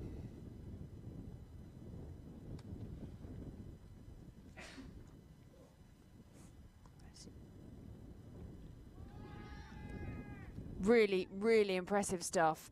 You know, just conceding the 2 runs from his final over, Umar Farooq. So 19 overs gone. And I think that's hit him on the knee, and that's going to smart. Well, 19 overs gone. Brings up the 150, 150 for 4. And I'm hearing there's going to be an over 8 penalty, so we're going to have to bring a man inside the circle. The premium Paks, we were talking about this earlier, it did seem like they were getting behind on that over 8. And that's absolutely the last thing that they'd want here after having done all that work to peg back premium Americans from such a rapid start, to now have to go into the last over with 5 fielders inside the circle leaves you vulnerable and not being able to defend at least one side of the field as you probably would have if you were able to have your full allotment of fielders outside the circle. So it'll be interesting to see which bowler they go for and what fielders they use outside the circle. But before any of that happens, we seem to be having a change of pads here for one of the batters. I'm not sure what the issue is with his current pair of pads, but he's opted for another pair of pads, so I'm not sure if there's any damage that has been done, or if he's just not comfortable with the ones that he's wearing at the current point in time. Well, it's interesting to change it up for just the last 6 deliveries. But when you gotta go, you gotta go. And when you gotta change, you gotta change. And so it's just adding a little bit more time onto this innings. Just 1 over to come, 150 up. I mean, the premium Paks have got to be really pleased with how they've pegged this back. Likewise, premium Americans will be pretty pleased with themselves after yesterday's performance being bowled out for 70. They'd now feel as though that they stand a fighting chance of putting some points on the board, especially after having seen the first game today, where 105 managed to be a winning score.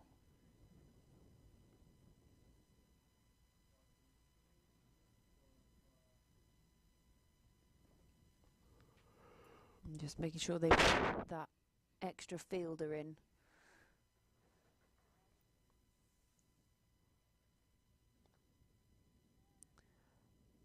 Lovely looking drive along the ground. It's a long way to bend down from 7'1".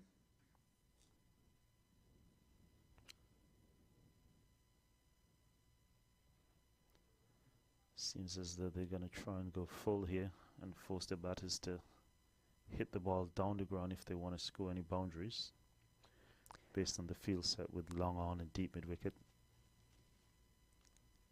man on the cover boundary and long off.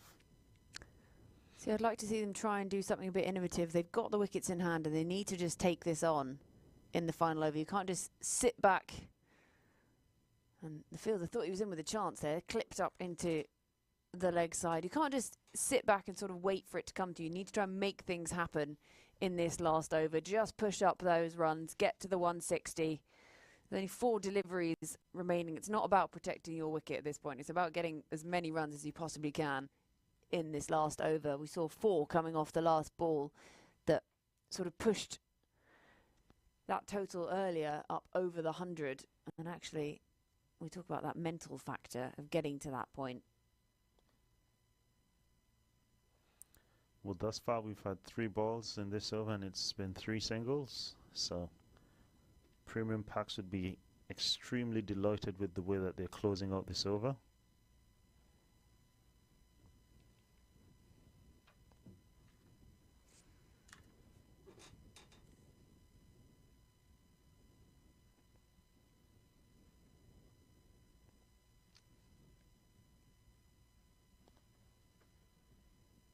Another single down to long on.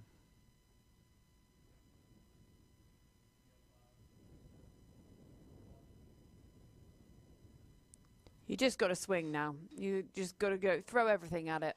I know it's pretty tight bowling. Great work there by the Paks, but 2 deliveries remaining. 154 on the board.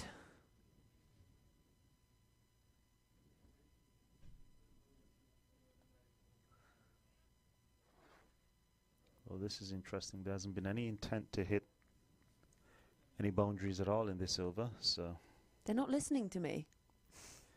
Not sure if they're happy with their score and they think that they've got enough on the board, or what the game plan may be here, but Araful would be ecstatic in just conceding 4 singles thus far.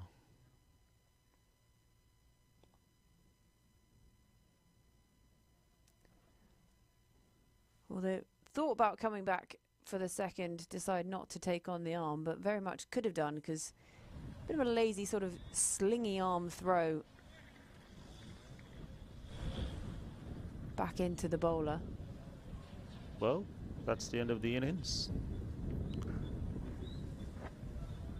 Yeah, 6 from that final over, all in singles. So 20 overs down, end of the 20 overs. The Americans 156 for 4. They won the toss, they chose to have a bat, and they came absolutely flying out of those traps like they had a rocket up their backside. But that rocket was slowly fire extinguished during a drinks break, dampened somewhat. I'm going to keep rolling with this. And the premium packs, well, they found their sparklers in the second half, and they really pegged them back and have managed to restrict them to 156 for 4, much thanks to the spin twins in the middle overs. Very well done by both sides here. It's been a tale of 2 halves. Premium Americans initially with that flying start from Keane Otley and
taking the new ball here today.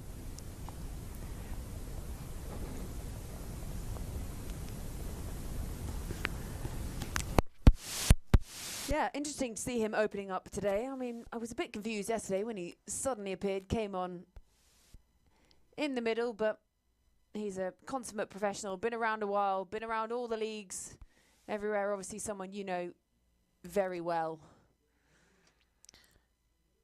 Yes, Sheldon Cottrell has been around for a number of years now. Very experienced cricketer, especially in this format of the game where he's sort of ployed his trade for a number of years. Having said that,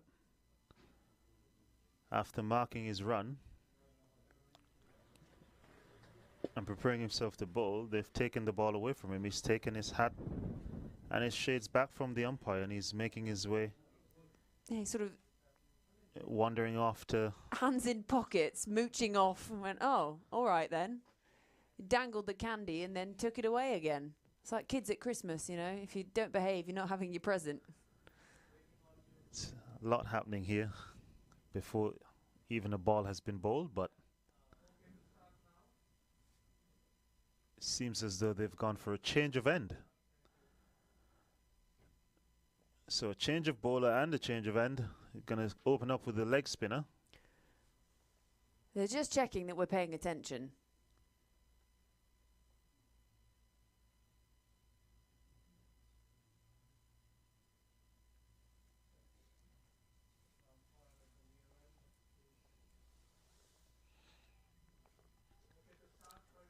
I think the skipper was just making sure that Sheldon was on the field this time, as opposed to yesterday when he wasn't on the field at the start of the game. So, checkmate. Sheldon is here. Thank you, Sheldon. Now that I know that you're here, I'll go with a different bowler and I'll save you for a bit later. Maybe a specific batter that you want Sheldon to bowl to. Well, I quite like also that they are opening up with spin, because we saw the impact spin had in the first innings and what it did to put the stoppers on that scoring. So that maybe they're thinking, we'll put the pressure on early, don't let them get off to a start against the pace, put the pressure on. And so coming right arm over to the left-hander.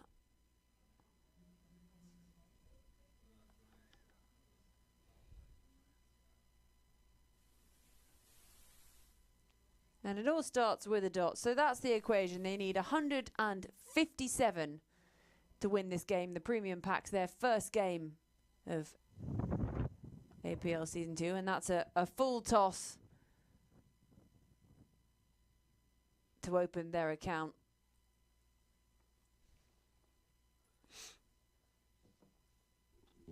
Not what you want to be bowling as a spinner. It can't spin if it doesn't hit the floor.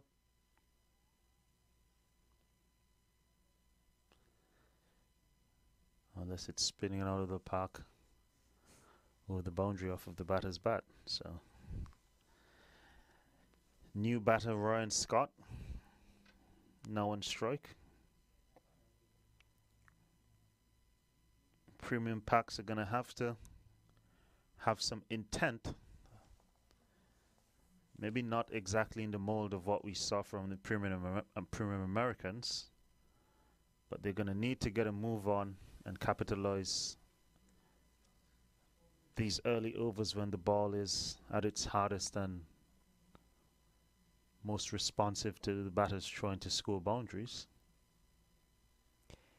Yeah, I'd be interested to hear what the team talks would have been like at the change of innings and how they're going to go about this run chase, the Premium Paks.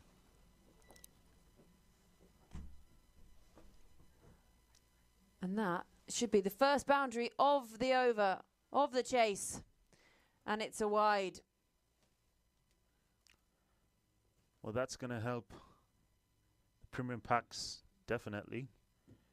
5 runs added to their total.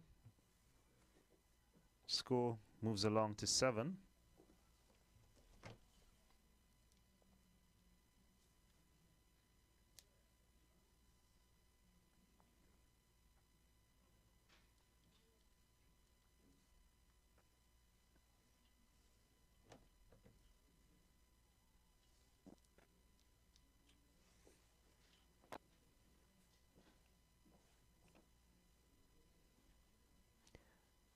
Full toss again through all the fielders, and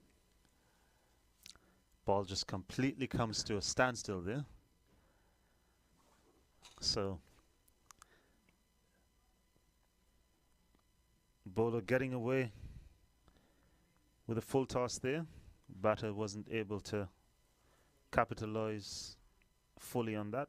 Placed it nicely in the gap, but the outfield only allowed for 2.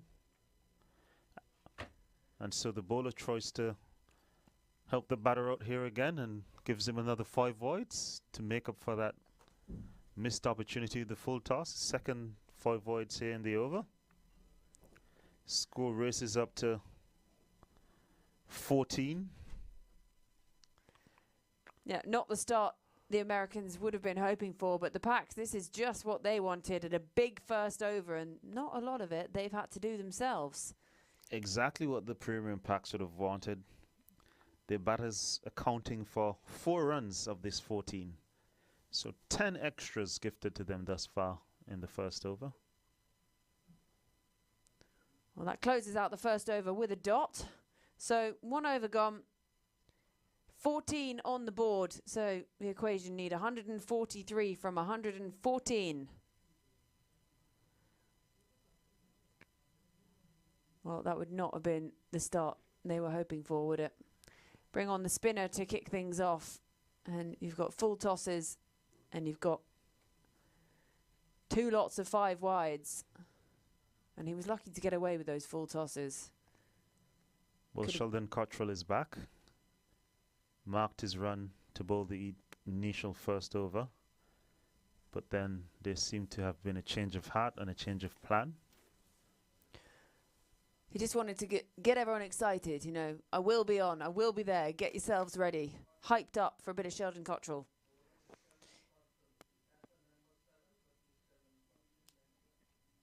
The orange boots, the leggings as trousers. And can he make a difference and get a breakthrough early?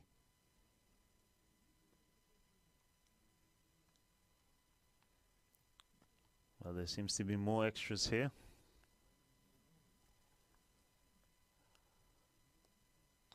That one seemed to have a bit of swing. Good bit of pace from Cottrell. The keeper wasn't able to collect it cleanly.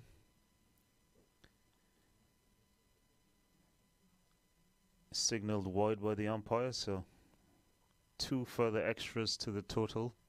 Score is up to 16. Cottrell, however, being excited by the movement on offer, has added a slip and has gone straight into a beautiful line and length on this occasion. Zishan shouldering arms. No need for him to take any unnecessary risk at the moment, as the score is already 16 without loss.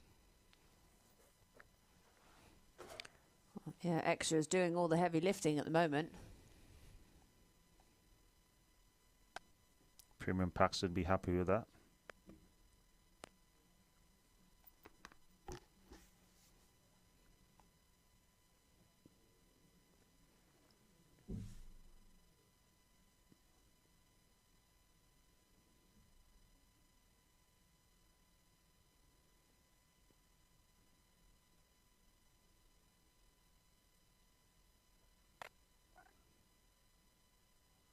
Again, Cottrell goes length into the pitch, punched out to the covers.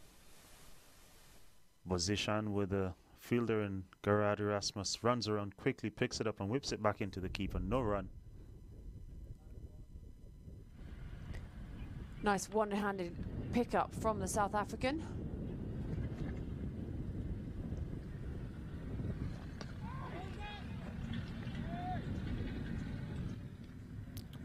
So Cottrell has settled into a nice line and length here. Not giving much width to the batters, which is of utmost importance in this format of the game.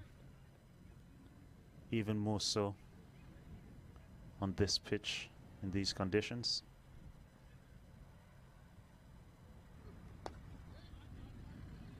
forcing the batter to hit the ball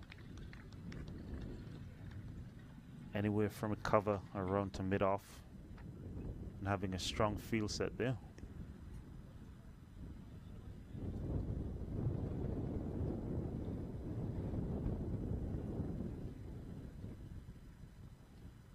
Yeah, this is good from Cottrell. If he can close it out with a dot, I'd be pretty pleased. Starting with those, with the wides, and then great comeback. He's gone for additional support as well, getting rid of the slip and adding someone at the mid-wicket area. Overcompensated there. Leg side wide.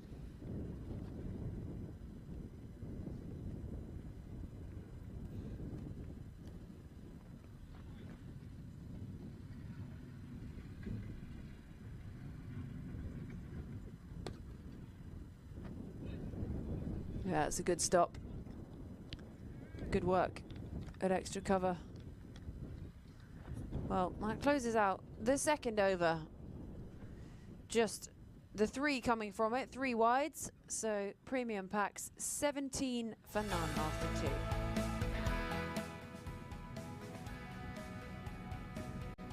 And this is what they're hunting down. This is how the story told of the American batting. And this is what the Premium Paks are up to now. Ashraf has faced the majority of the balls, but between them, just 4. And the extras leading the run scoring by a hefty margin, 13 extras in just 2 overs. It's going to be a change in bowling.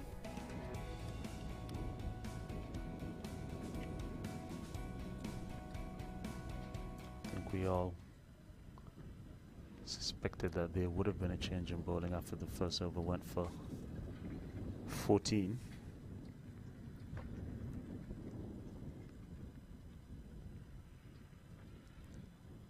Looks like we're going to see pace from this end as well.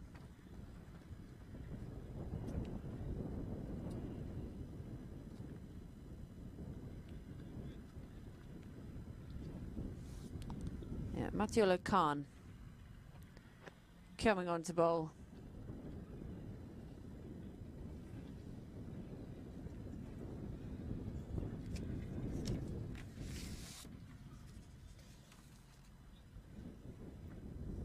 So that target, 157, is 140 runs away. Got 18 overs in which to do it.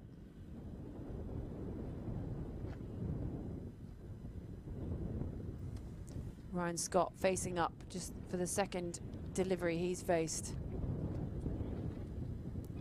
Ryan Scott got low on this occasion. Very low. Wanted to get under that ball and hit it over the fielder in the cover point region. Wasn't able to make contact. This one's gone straight through to the wicket keeper.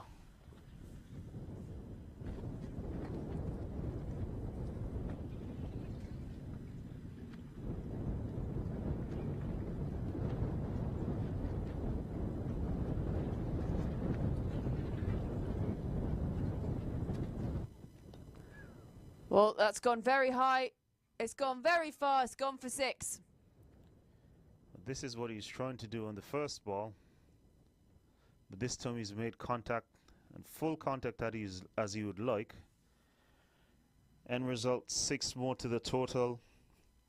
Score moving up to 23 without loss.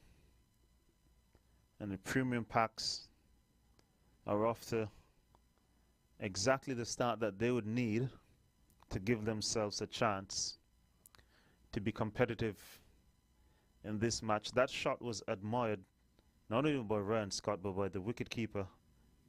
Just saw the wicketkeeper giving a high five to Ryan Scott. Well played. Well played, mate. Beautiful shot. No, I can't think of many other sports when people do things like that. If someone's scored against you in the football and you're the goalkeeper, you're not then going to come out and give him a high five, but that's a great shot, mate. It's a very cricket thing. Well, not if you want to be not if you want to be goalkeeping the following day. Fair point. I'll occasionally do it, but sort of under my breath in a lacrosse match. If someone takes a nice shot, and I'll sort of be like, oh, great shot. And then I think I've applauded them, but no one's heard me do it. So I think I'm a nice person, and no one else knows. Ryan Scott sporting the number 100 there. Every batter's objective.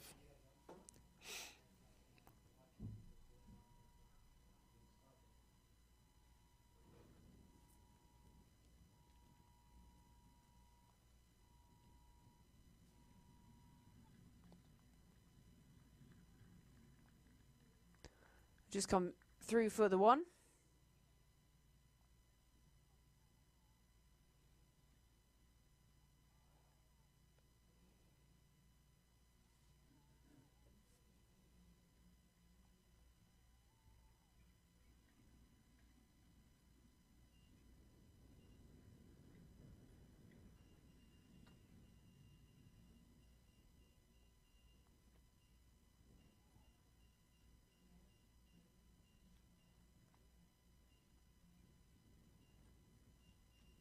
Coming over the wicket.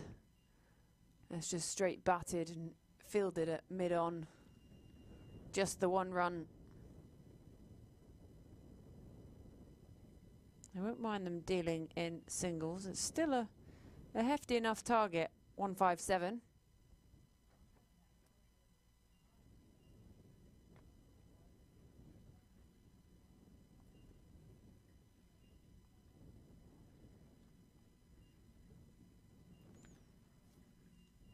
The premium packs seem to have a game plan where they're looking for an early boundary in the over and then rotate the strike.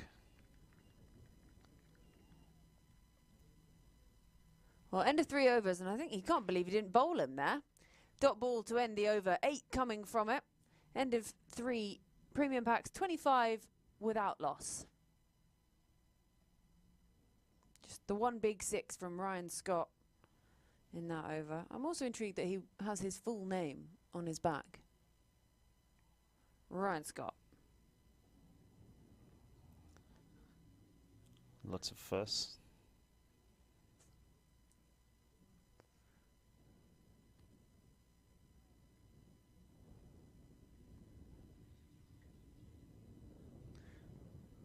I can hear tunes playing from somewhere around the ground. Someone's getting into the party atmosphere. I definitely heard Champion playing earlier somewhere. I was like, the Windies are in town.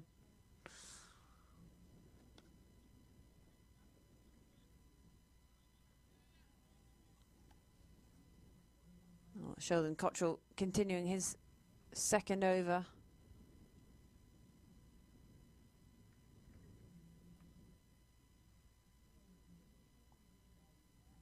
Just remeasuring here.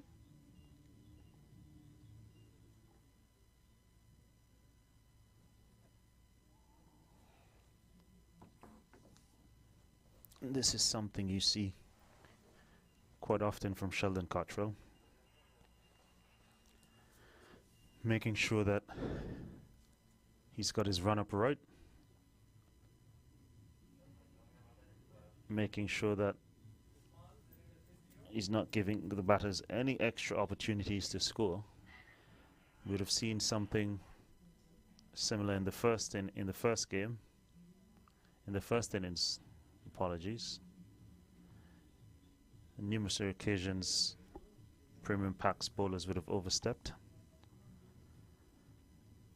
Meanwhile, there seems to be an injury on the field to the skipper, Nevin Stewart. Clutching at his hamstring there. Never a good sign.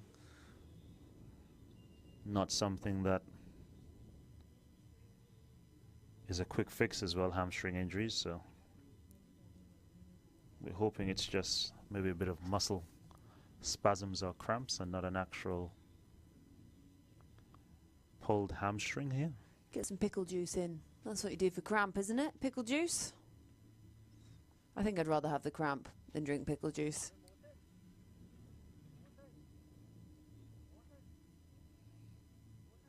Doesn't seem to be too comfortable out there at the moment. Not much range of motion or flexibility by the looks of things, but physio's putting him through his paces.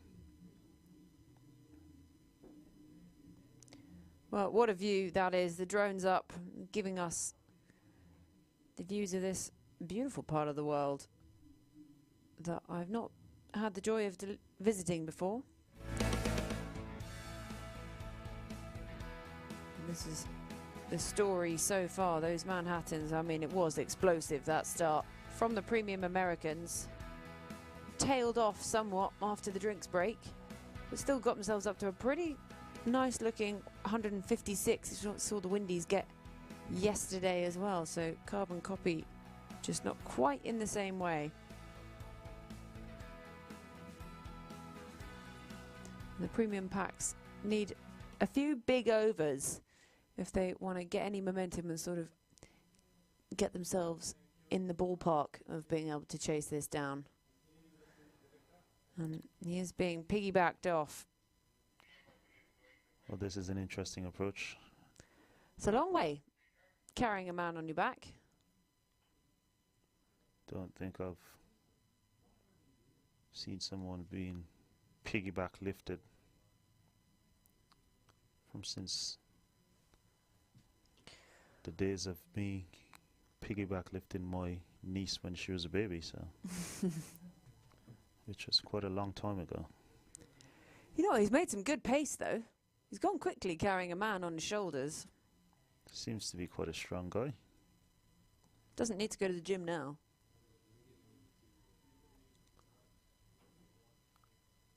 I know you do those dumbbell carries in the gym, but this is a human carry that he's done.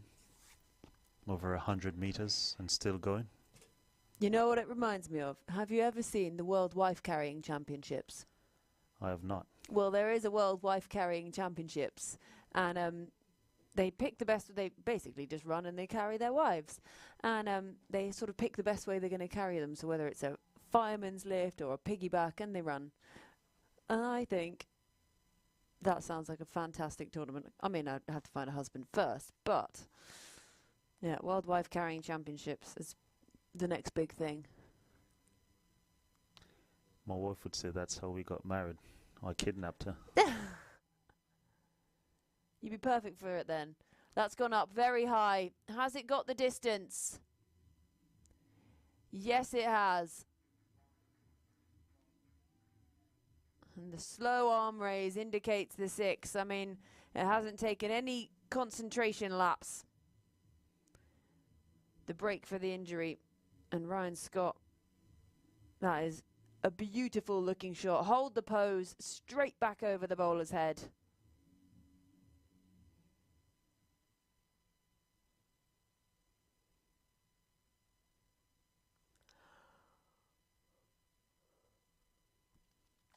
That's a good recovery from Sheldon Cottrell. Extra pace. Adjustment in length as well. This one he's gone back into the pitch. Every time he goes into the pitch, looks a completely different bowler.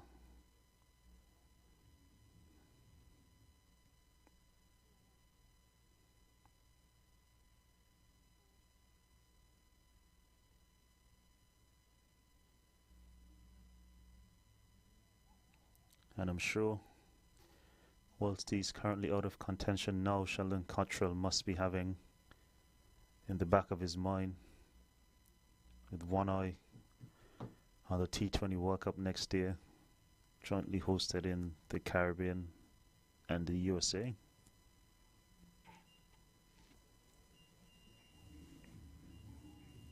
Ryan Scott, on the other hand, has got both eyes fully casted on Sheldon Cottrell here, and trying to take as much runs as possible off each delivery that Cottrell sends down.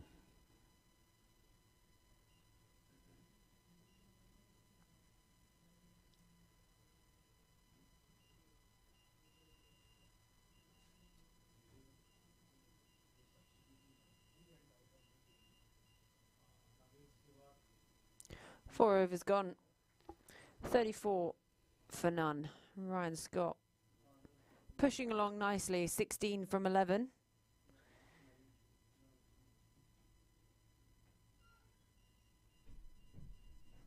That last over from Cottrell going for 9. So that required rate, they're up above it at the moment, but we did see a lot of extras early on, which has helped with that. And it's just about whether these two out in the middle can make the impact themselves.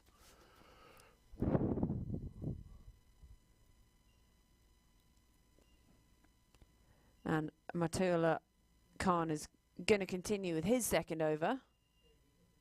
Went for 8 from the first. The young pacer is into the pitch. And he's got him bowled. Clipping the top of the stumps there. So not getting as much bounce as Zishan would have thought. Matiola Khan getting through him, skidding on.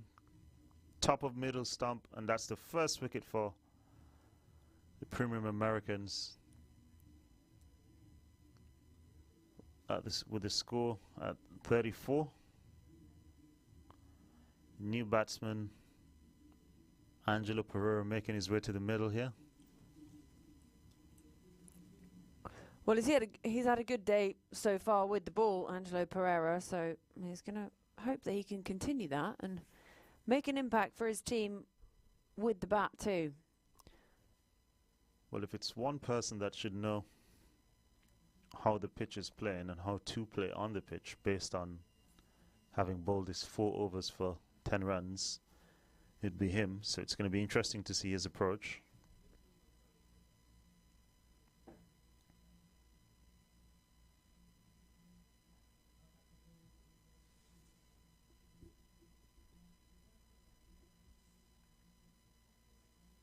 Well, he's still out there with Ryan Scott, who is seeing it nicely. His 16 from 11 at the moment.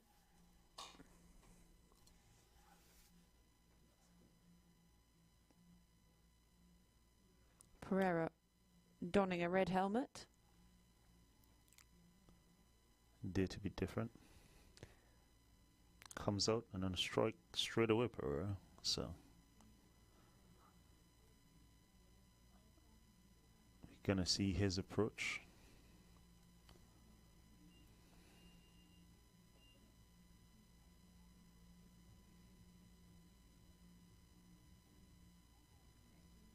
Yeah, it's well kept out. Fuller ball from Martilla. No straight bat from Pereira as well.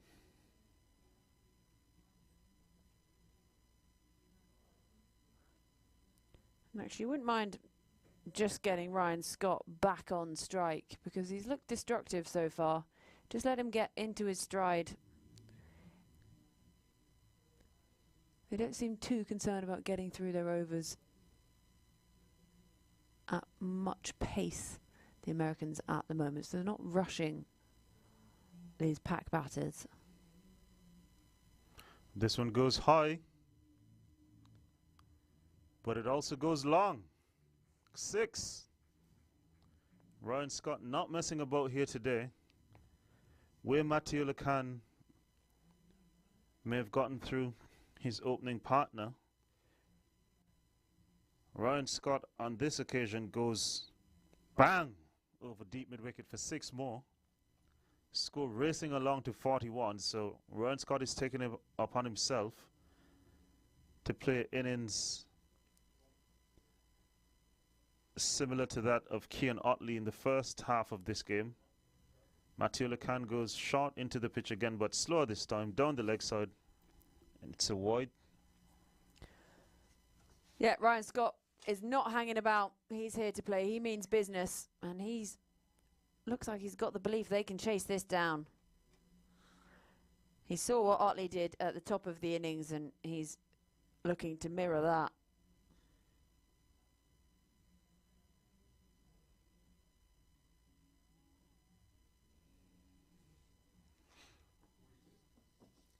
swings and he misses.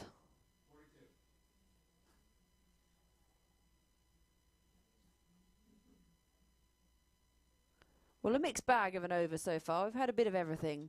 We've had wickets, ones, sixes, wides, dots.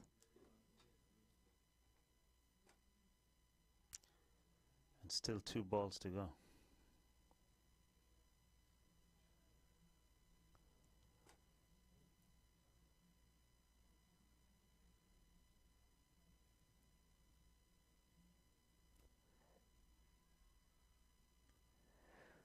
Oh, short, and there was a muted appeal. The bowler liked it, thought he got something, but they're going to scamper on through.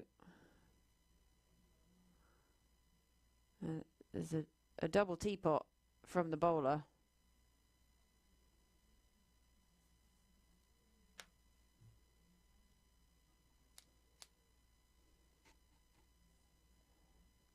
Ooh. Wow. Well, having a second glance at that, I think the bowler should definitely feel aggrieved there. I think there's a lot more in that than what we'd have probably initially thought. Well, but Ryan Scott living dangerously, but fortune only favors the brave in this world. yeah, living dangerously and loving it. He goes on to 26 from just 15. Score moves on to 48 for 1 after just 5 overs. That target 157. You feel that Ryan Scott is the key man here for both sides. If he can stay in, he can score big. If they get rid of him, they'll feel very much like they're on their way to victory, the Americans. So 1 over of the power play still to come. We've got a change of bowling as well. Sheldon Cottrell being taken out of the attack. Shabir Ali, his replacement.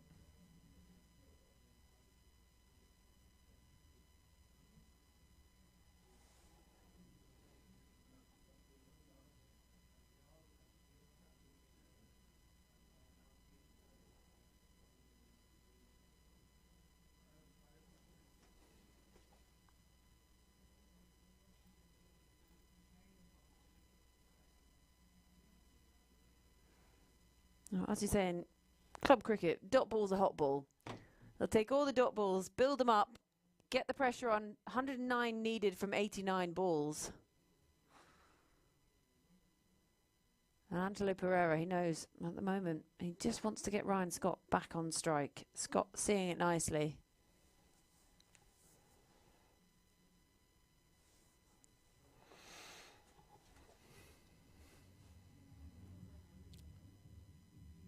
Angelo Pereira doesn't seem to have gotten the hang of the pitch just yet. So this is a great opportunity for Shabir to bowl some dot balls at Angelo. Get away with a few dots here. Build some further pressure and see if you can try and squeeze out a wicket.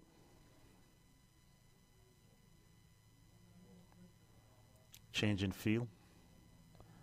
Third man going back. Long off coming up into the circle to mid off.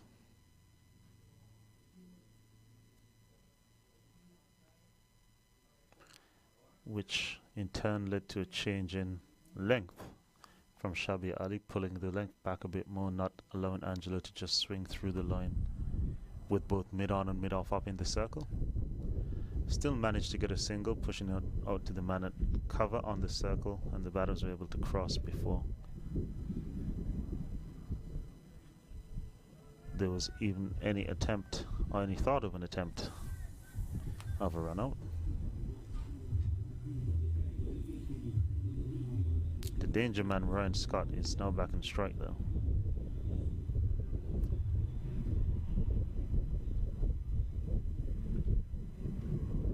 And so a man goes back onto the long on boundary, and there's a deep square leg.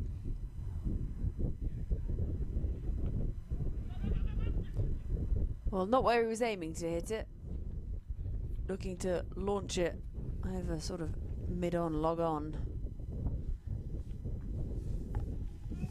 Angela Pereira trying to scamper through for a quick single there. Ryan Scott had no interest, with just 2 balls left in the power play, trying to maximize those last 2 balls before the field spreads far and wide.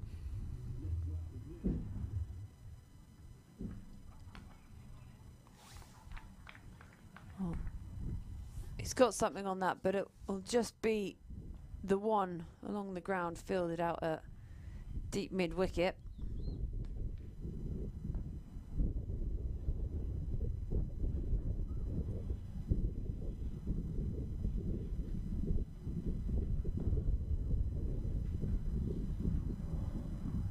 Just pushing that required rate up.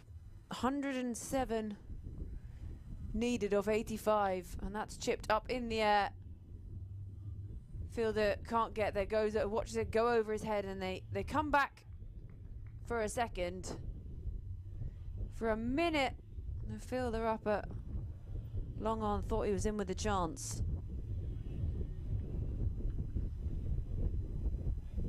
Sheldon Cottrell is a very good fielder as well, so he's not one of the fielders on the field that you'd want to be taking chances to, if that were the case, as we saw yesterday in the first match of the tournament as well. This Americans team is a pretty good fielding unit.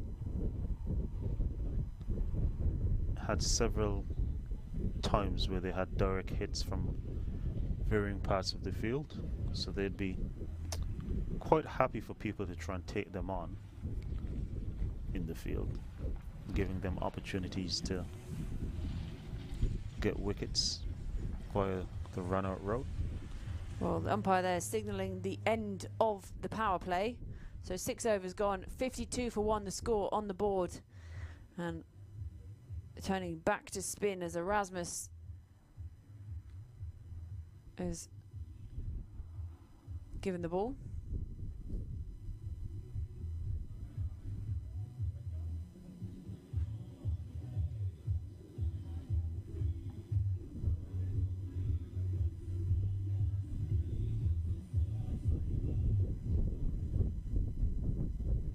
He's going to be coming round the wicket to the left-handed Ryan Scott.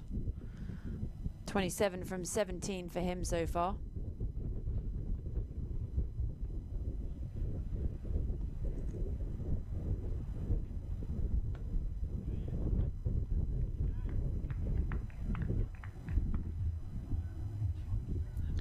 It'll be interesting to see what impact spin has in this period of play.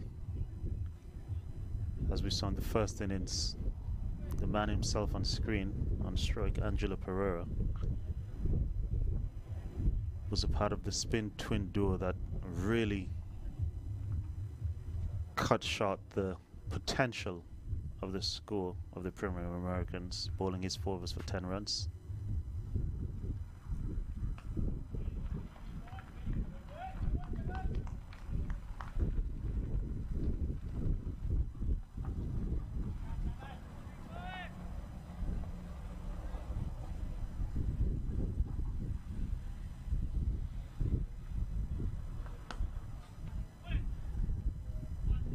It's full and flighted from Erasmus, but nothing really Pereira can do with it.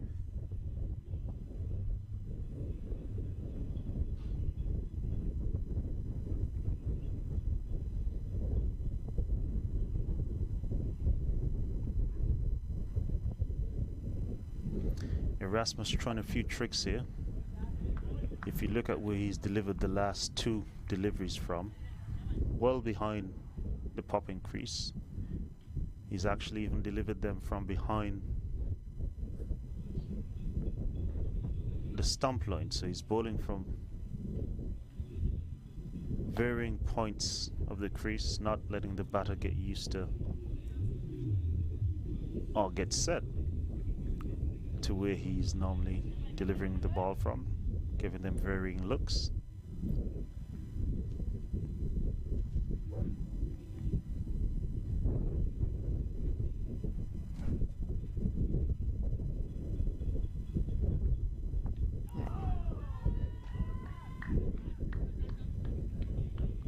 Good over here from Erasmus, just 4 from it.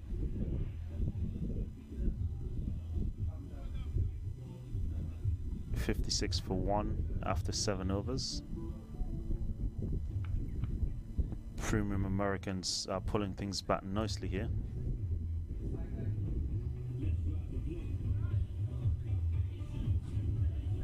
Required run rate climbing.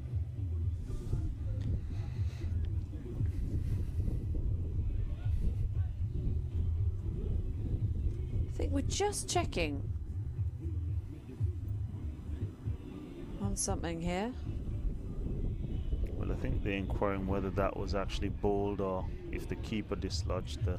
My initial thought was that it either rebounded off the keeper or whether it was the keeper himself, but yeah, definitely worth a look. I don't think it was bowled, but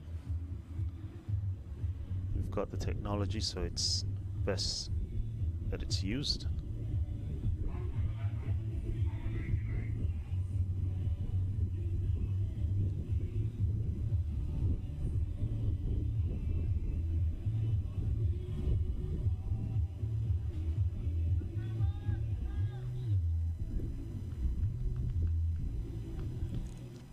Well, I think they've come to the same conclusion we did.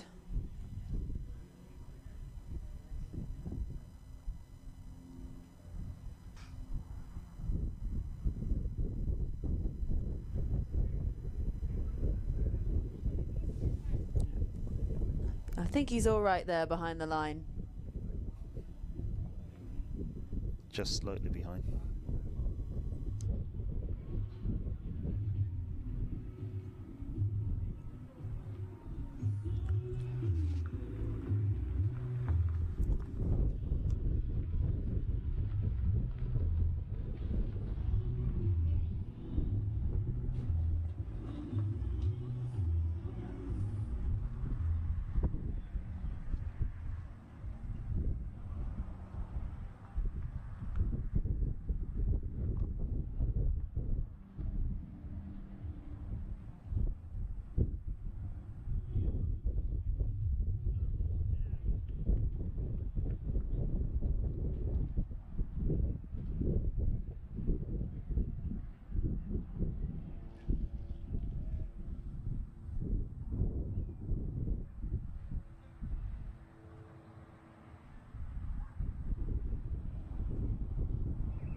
Well, you know what?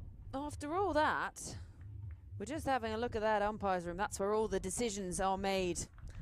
That's where the bigwigs live.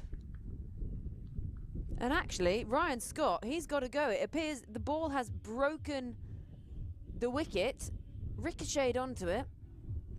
Bails are gone, and Ryan Scott, he was going along nicely. He's got to go for 29 from 20.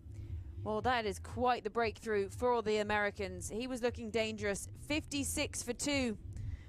The Paks, 3 sixes off the bat of Ryan Scott. And it's that man there who has the breakthrough. Well, that'd be disappointing for Ryan Scott. He looked to want the moment today. Positive intent. Unfortunately for him, innings cut short, got bowled, but he'd be looking to carry on as the tournament goes deeper.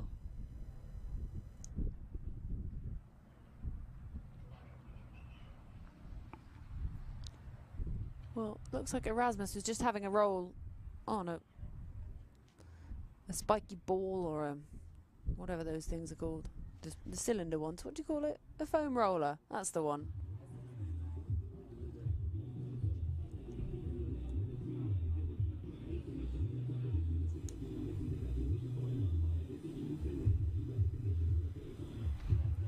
Well, there's going to be a change of bowling again.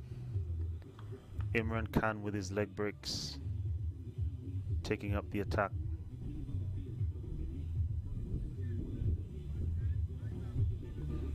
And we've seen, for the most part, it's been a situation where you spin it to win it, and so this is a different pair of spin bowling twins.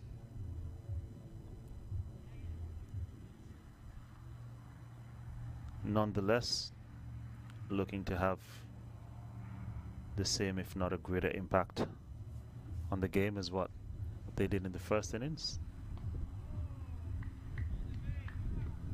Well, Imran kicks it off with a dot. They feel like they've sort of got a wicket out of nowhere, that dismissal of Ryan Scott.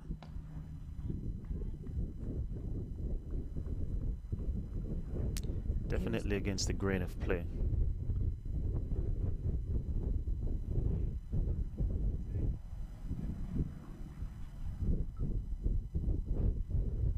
That would add further pressure to the premium Paks here.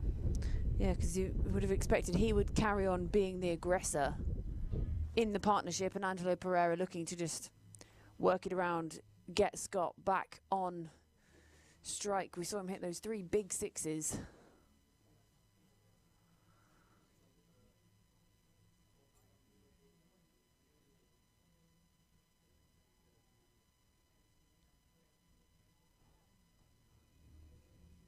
The fielder will come round. It'll just be one.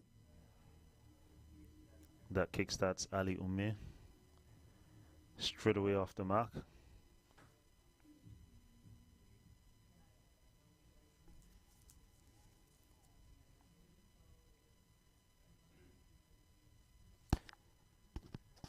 Well, there's a few muted appeals. The bowler didn't really have much to say to the umpire there.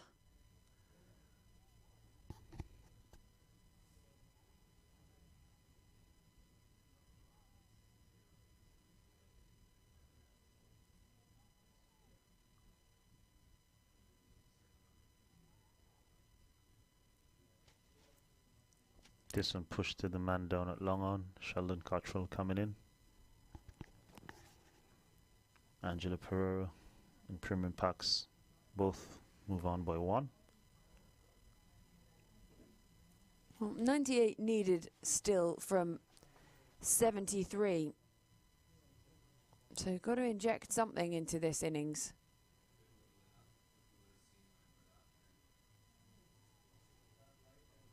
Yes, keep rotating the strike, but you're going to have to find the boundary and get up with that run rate. So 8 overs gone. That one just conceding 4 runs. Premium Paks 60 for 2, need another 97 from 72 deliveries.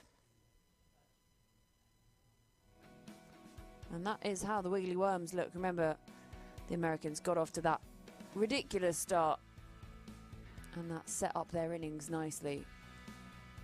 Yes, they were dragged back a bit by the Premium Paks, but still made themselves to 156 for the loss of just 4 wickets.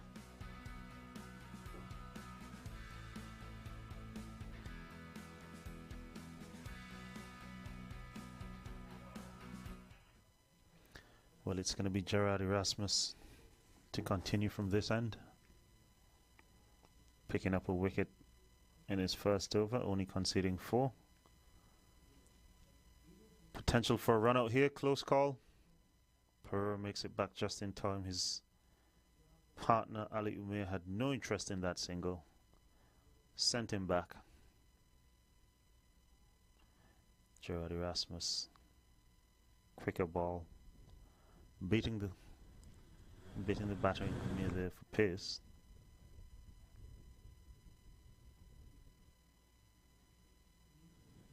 Goes a bit full on this occasion. Again, confusion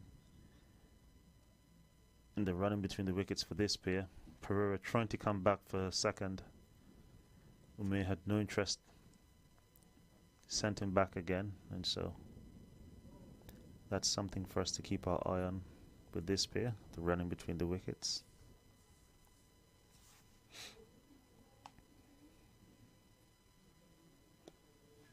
Well, he's gone aerial. It's going to fall short of the fielder long off. Gave himself a lot of room. Seems to be batting with a chip-in wedge, however. Just got it to the 30-yard circle. No chance at all of getting out there.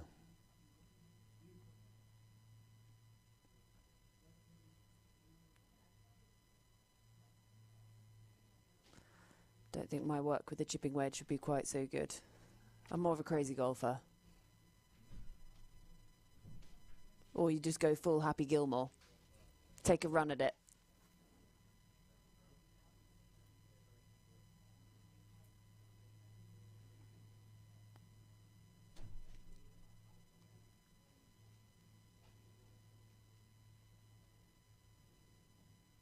Up in the air, and it's going to land safe. Well, he's done well there, actually. The spin almost did for the fielder up at long on.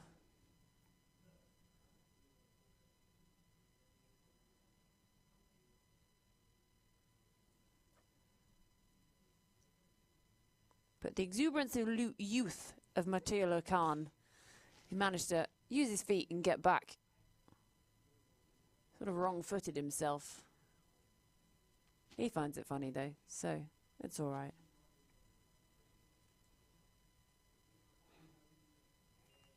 So 9 overs gone. Score on the board, 64 for 2. 93 needed from 66. Angelo Pereira. This is going to be out, this one. Sweeping across the line of a full straight ball from Imran Khan. Missing and hitting in front for Imran Khan. So he picks up his first wicket. It's the loss of the third wicket for the premium Paks, who are falling further into trouble here, sliding into a position of despair currently. They're going to need someone to come in and play an innings with some impetus to add some life back to this run chase. Still needing another 93 runs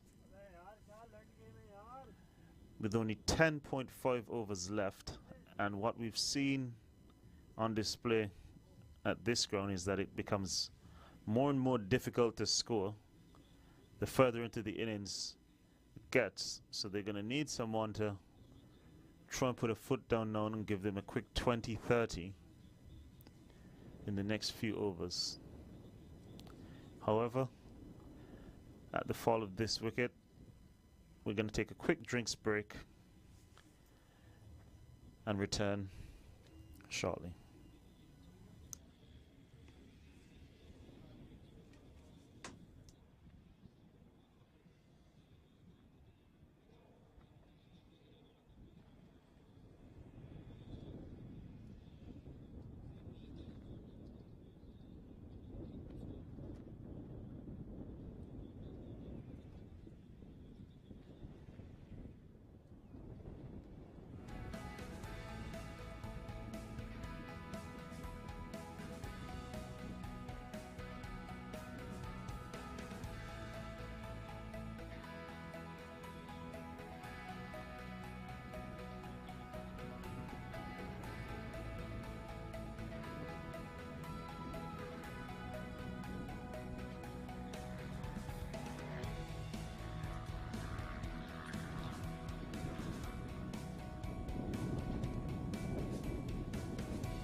Right, back underway after that drinks break. Brought about a little bit early this time because of the wicket to fall.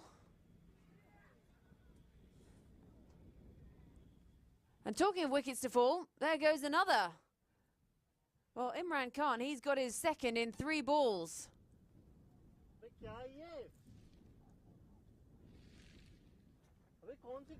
And the premium Americans are well on top here.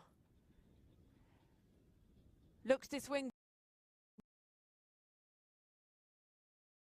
Partner up at the other end just waves a hand in despair and goes second ball without scoring. Bowled by Imran Khan.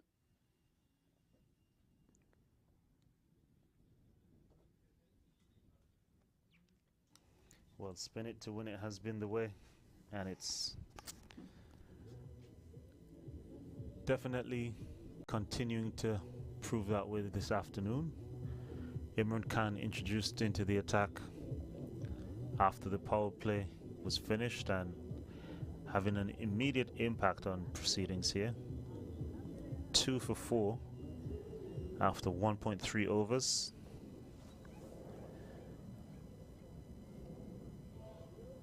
I'm surprised that he hasn't opted for a slip at this point, because not many balls with the lack of pace in the pitch are going to go down to short third man where he has Matiola Khan. So he could give himself another wicket taking option here by adding a slip, but he's opted against that thus far. And if you just look at that run rate now, pushing up towards 9 needed, 4 wickets down as well.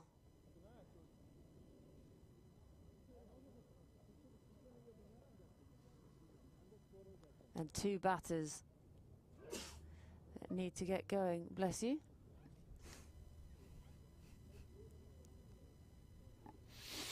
Well, Imran Khan, he's been the man to make the difference so far. 2 for 5 for him.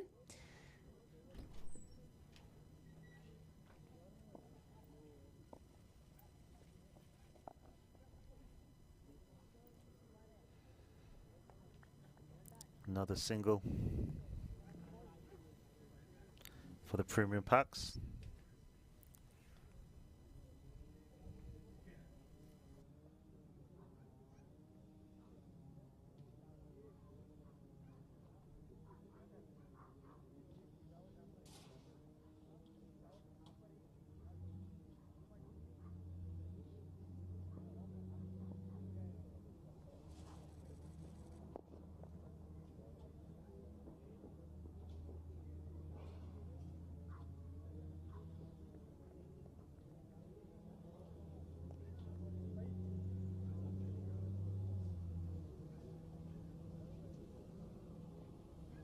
Still 90 runs off. Imran Khan with that over 2 wickets and just the 3 runs coming from it. So pretty good day for him so far. 2 for 7 he's picked up from his 2 overs. And we've already had the drinks break, so won't be having that again. 10 overs gone. So premium Americans won the toss, elected to bat. And bat they did. 156 they put on the board. And the premium Paks struggling in response. They started well. It was a quick start, mainly thanks to Ryan Scott. But then when he was dismissed in a bizarre fashion off the bowling of this man, Erasmus, it sort of put the stoppers somewhat on this chase.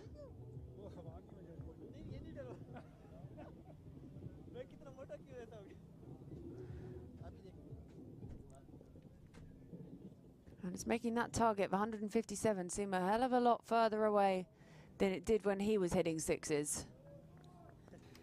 Starting to look like 157,000 required at this point.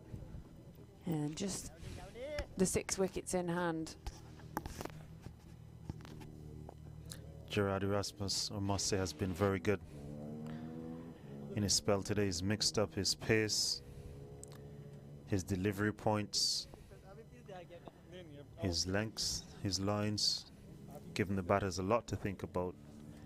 Into his 3rd over here, very economical.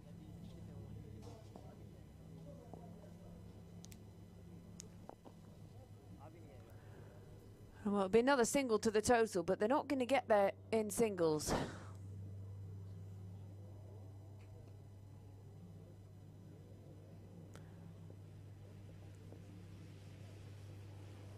Who's going to be the hero here today?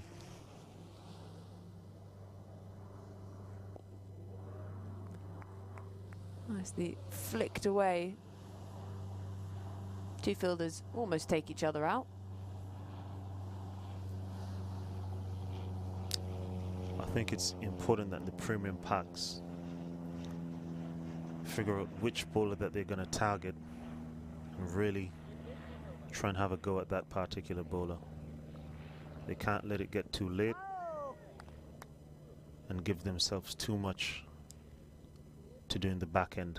We're already through 11 overs, and so I think we're going to have one batter set and everyone else is going to have to play around that batter.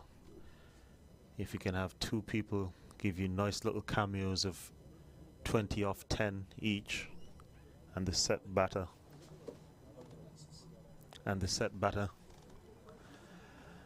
sticks in and gets the balance of the remaining runs, that would be important here.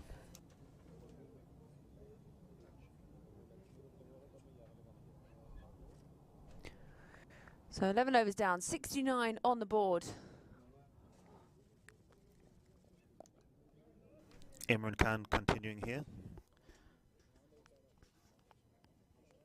starting his third over, and this one is hoisted way over the deep mid wicket region. So I think the premium packs have heard me and they've targeted the man that has been the star of the show thus far, Imran Khan. Gone, deposited over the deep mid wicket boundary for 6. Beautiful shot, much needed release of pressure. Tried to go again, this time via the route of a slug sweep. No connection made. Keeper fumbled it, but no additional run to the total.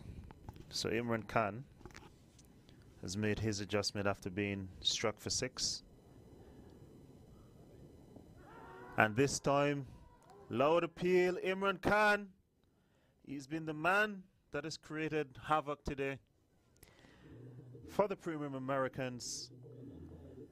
Another LBW, bowls wicket to wicket at the best of times, gives himself the best chance. Araful goes LBW. Same over after he's deposited Imran Khan for 6 2 overs ago. Let's have a look at that again. In line. Maybe hitting middle and leg. And so another wicket has fallen here.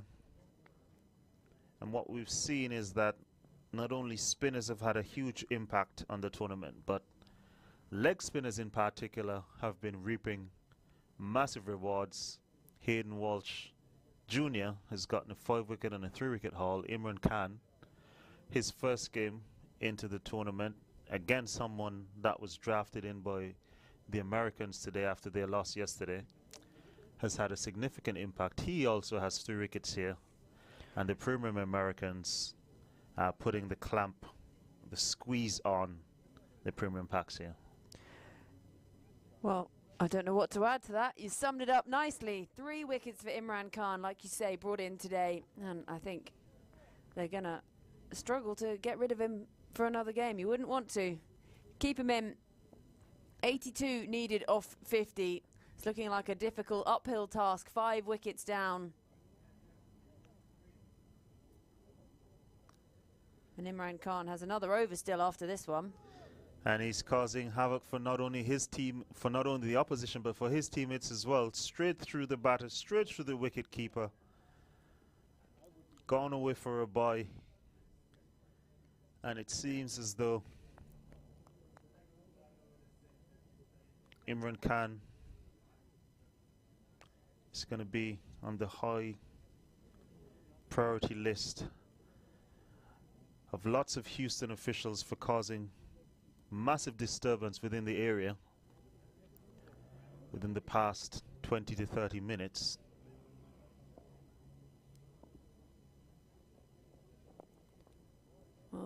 good use of the feet, but again, it'll just be the one. That closes out the third over for Imran Khan, so he's now got 3 for 14. Premium Paks 77 for 5 from 12 overs. Still require a further 80 runs with only 48 balls left. 2 new batters at the crease.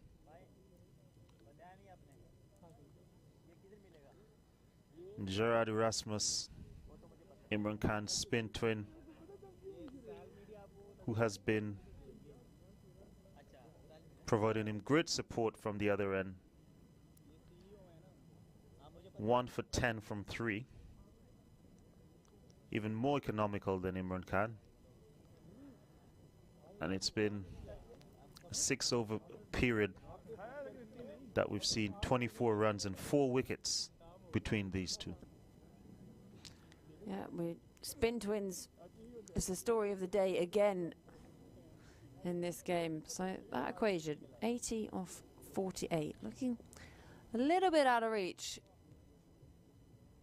at the moment. You can see some of the Premium Paks players just out on the bench in front of our commentary box, watching on, looking nervous.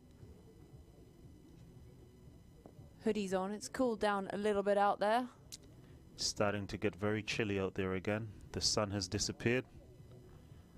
Grey clouds are back. The flags are blowing vociferously in the breeze.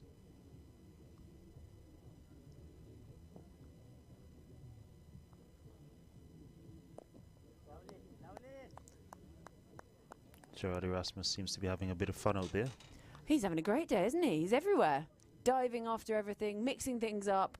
Really enjoying his game today. Yes, he's only picked up the 1 wicket, and a very strange one at that, but he's been pretty good with the ball, really economical, kept them thinking, kept them honest. Had a bit of fun with the bat as well. So an all-round performance from the South African.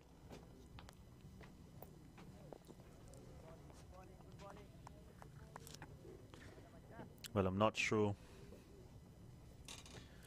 what the plan is here, but Gerard Erasmus is absolutely loving it as he's getting through his last over with lots of dots. Oh, he's gone very high on this occasion, trying to entice the batter to go for a big hit. Got the outside edge on this occasion, past the keeper, past the man at short third, who ran back and retrieved it. Only managed to get 1 though.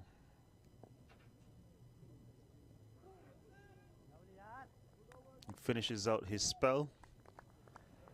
4 overs, 12 runs, 1 wicket. Not a bad day at the office, I would call that. Had a massive impact on this game.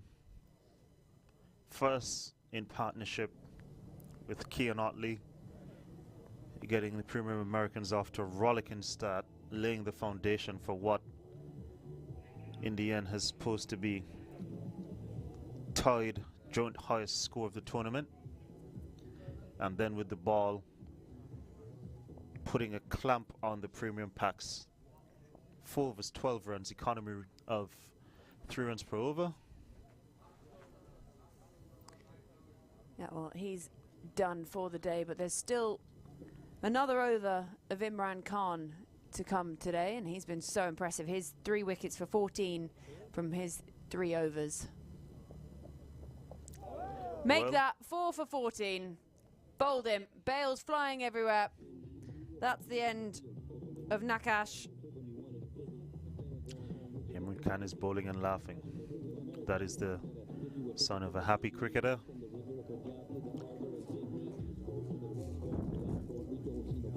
Premium Paks slip further into a hole here. Loss of their 6th wicket. Imran Khan now 4 for 14. Let's have a look at that again. Imran Khan tosses it up. Seems to be a slider googly going across Nakash. Not picking it. Ball hitting top of middle and off.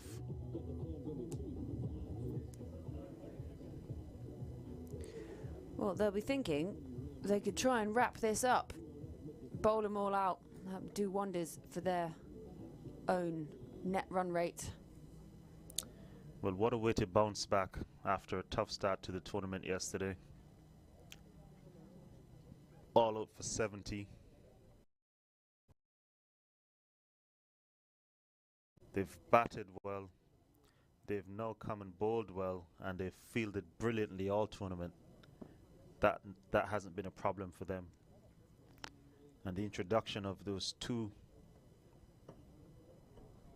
Trinidadians, Imran Khan and Keane Otley, have made a huge difference for the premium Americans. Mind you, still things to sort out for them, obviously having lost their skipper, Nevin Stewart.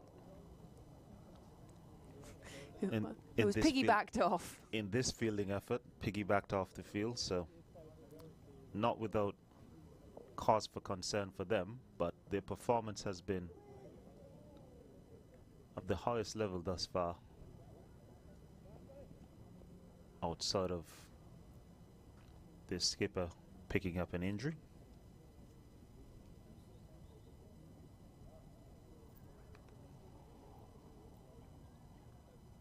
Imran Khan would be wanting to pick up the second 5-wicket haul of this year's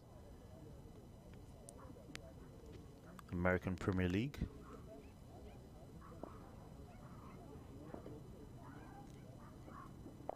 And he's swinging it high, hard into the deep mid-wicket area, caught at deep backward square.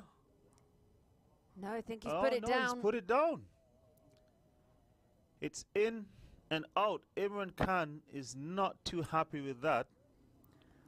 And I think it's Matula Khan out there, and he's looking at his hand. No, I'd look at my hand rather than Imran Khan too. Straight in, straight out. Yeah, regulation should be taking those.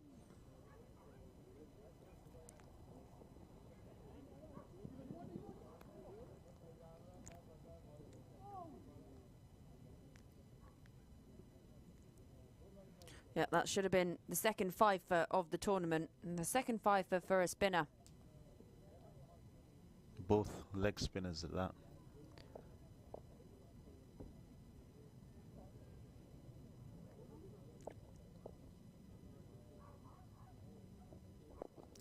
Well, here's another chance. Down to the man, long off, and he's gone.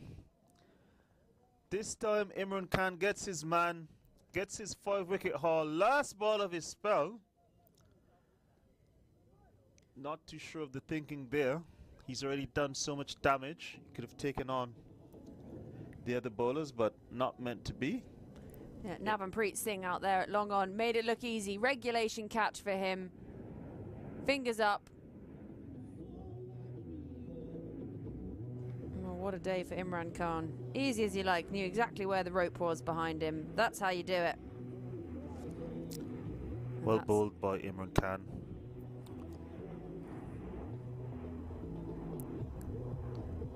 Well, this looks like it could just be a procession to the finish now for the Americans.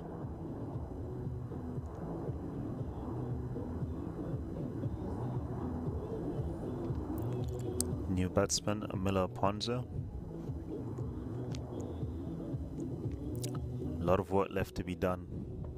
Not a lot of time left to do it.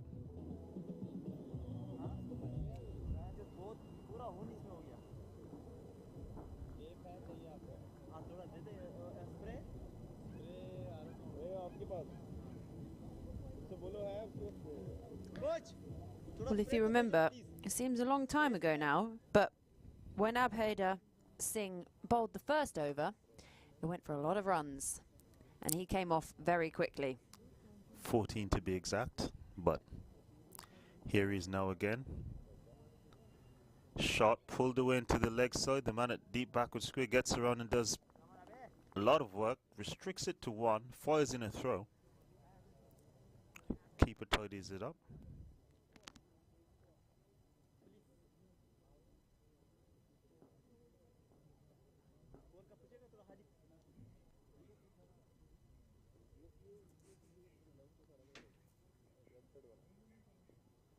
And so as the day gets cold and dark, so does the chances of the premium Paks winning this game. Another wicket here.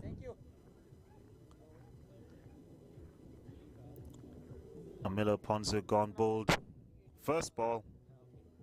Fall of the 8th wicket for the premium Paks. They're sort of having their revenge for what happened to them in the first game yesterday. Yeah, he didn't really know what to do with that one. He was off balance. Feet really close together, just sort of wafted at it. And then he goes for a Goldie. We've all been there. Well, he's got quite a big replacement. Yeah, well, this is one of those moments when a batter comes out to the middle and they look like they're carrying a signature bat. Or a matchstick. Looks like a twig in his hand. I'm never sure how much signature bats do the rounds anymore, actually. People go more for the selfies, but I like a signature bat. A selfie is the modern signature bat.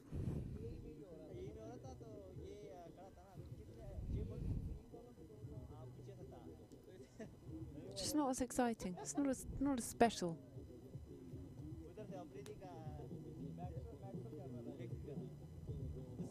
Well, here he is, Mohamed Irfan, on a pitch that's keeping low. It's not to his advantage being 7'1". Long way down. Doesn't even tap his bat in his stance. Oh, yeah, he does. Okay. Slip coming into play. Sheldon Cottrell, not sure he's been there before. And the outside edge found straight away. Well, absolutely 0 foot movement from Mohamed Irfan. But he's off the mark. Strike rate 100. Not messing about.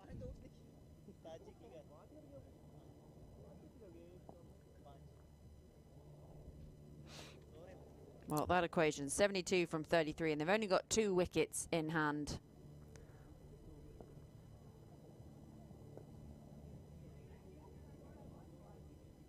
That's clubbed away. Just be the one. Bit of a wayward throw, but Mohamed Irfan just sort of loitering and not watching in case there was a chance of a second. He could get down the 22 yards in about 4 strides.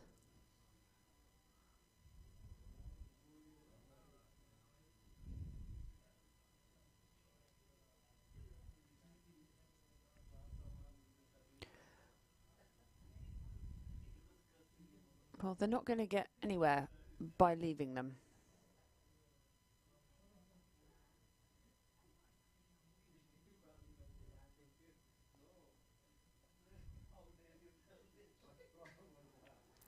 Well, end of 15 overs. 15 gone, 86 for 8. That equation, 71 from 30 with 2 wickets in hand. A wicket coming in that over and just the 3 runs. And very much into the tail here, and that was the story of the batting lineup. Started pretty well. Ryan Scott, he was going along nicely. Only one really to make much of a difference. Only 3 batters into double figures. And it was that man, Imran Khan, spinning a web, picking up the second leg spinner 5 for of the tournament. Leg spin is king. And what we are seeing here now is another spinner being introduced into the attack. So no shortage of slow bowling options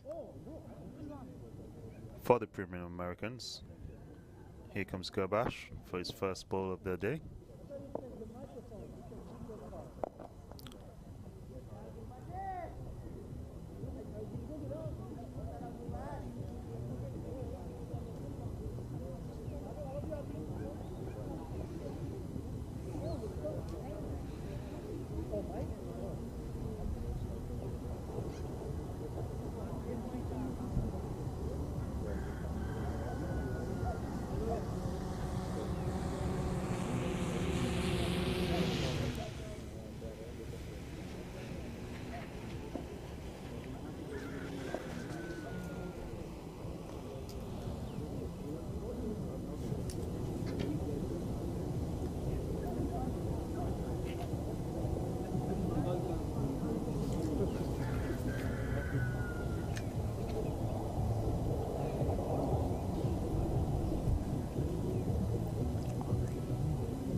Bowled him. Looking to hoik it.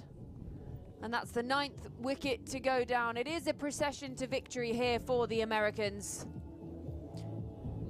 And Gobak has his man. He goes for 12. That's 9 wickets down, 8-8 on the board.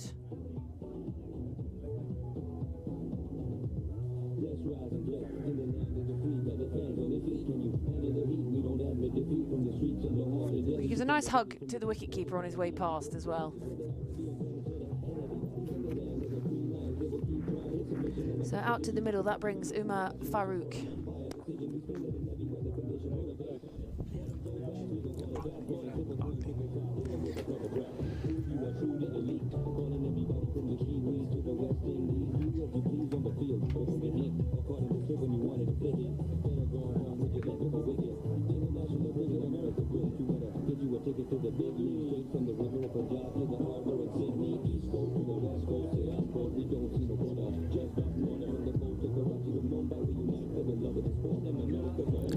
Well, it's been an absolute demolition job from Premium Americans today. Team on a mission, and they'd be trying to wrap this up, not trying to bowl their full allotment, but get a wicket here and bowl out the Premium Paks.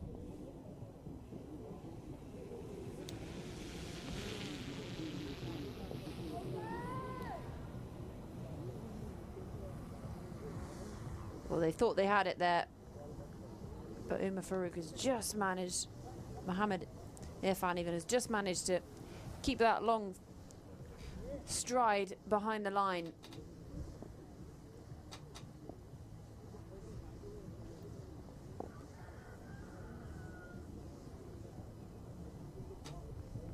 Oh, 16 overs gone.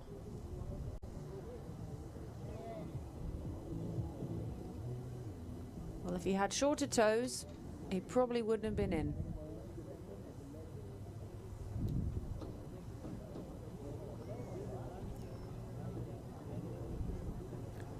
I've seen smaller cruise ships than the size of Mohammed Irfan's feet.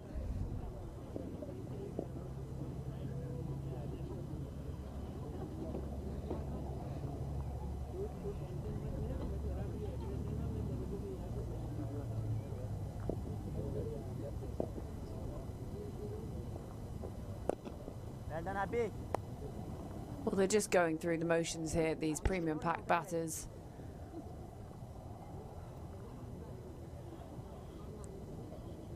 You can see Matola Khan in front of us actually blowing on his hands. He's so chilly.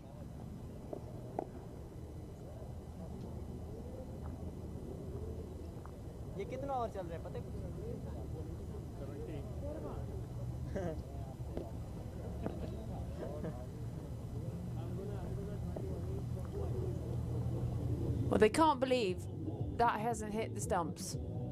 Hands on heads all around for the Americans, and it's actually raced away to the boundary. Good inside edge there from Irfan, adding 4 to the total, which will be very important for the net run rate of the Premium Paks going forward.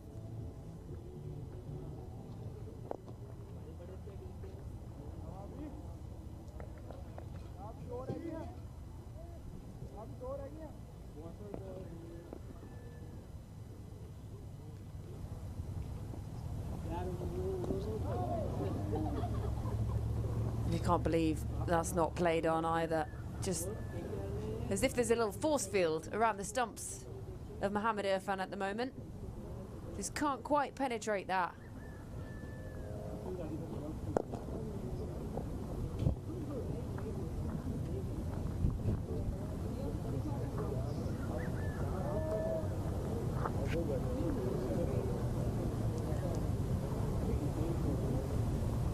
Well, 17 overs gone. 94 for 9 is the score. It's undeniable standout bowler from the Americans. Imran Khan, 4 overs, 5 wickets for just 18 runs.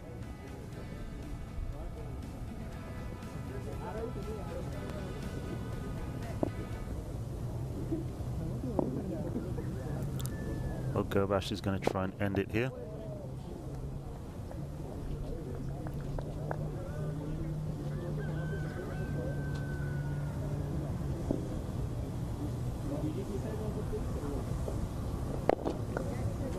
Well, why not have a swing?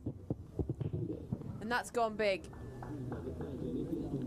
He's got different plans to Gerbash as he brings up the premium Paks 100. He's gone straight and long, right back over the bowler's head, all the way for 6. Beautiful shot. Much needed. And the premium Paks will take anything that they can get at this point.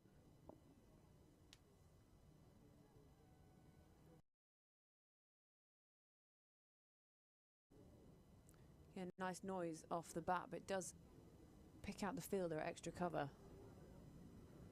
Well, we know what kind of intent he's trying to play with. As he comes down the pitch, hoiks it in the air. It's going to fall short. But this is impressive, actually, from these two at the death of this innings. They're just trying to get as much on the board as they can, thinking about that net run rate later on down the line. And Mohammad Irfan's footwork, or lack thereof, is perhaps slightly questionable. But he's still there, and he's got 6 to his name. And he's bowled. That is it. That is the end of the game. The premium Paks have been all bowled out for 101. Mohammad Irfan, the final wicket to go. Gerbash says, you miss, I hit, I want this all over with. And that is the end of the innings. Well, it was a procession at the end to victory. The premium Americans, they started this game with such ferocity. They were slowed at times, but they've taken it to a victory, and it's a hefty victory. 55 runs. And the premium Paks are all bowled out for 101 in 18 overs. Gerbash picks up his second. 2 for 10 for him from just 2 overs. 5 for Imran Khan. And this is how it all ended. Well, another good game of cricket here today completed. All started with premium Americans batting first, getting off to a flying start by Yannick Otley and Gerard Erasmus. Premium Paks pulled it back through the bowling of Angelo Pereira and Emilio Ponzo in particular. Spin twins doing some damage through the middle, limiting the premium Americans to 156. And then the premium Americans took the field and never let up after they got that initial breakthrough for the premium Paks, restricting them to 101 all out, led by the man-in-chief Imran Khan, 5 for 18.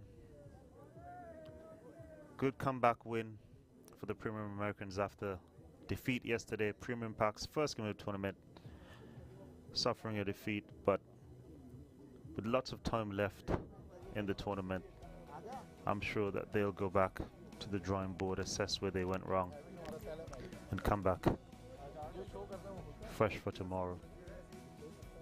Yeah, not too much to write home about from that batting lineup there. Ryan Scott at the top, he was the pick of the batters for the premium Paks. His 29 from 20 before the bizarre dismissal at the hands of Gerard Erasmus. And just 3 batters making it into double figures.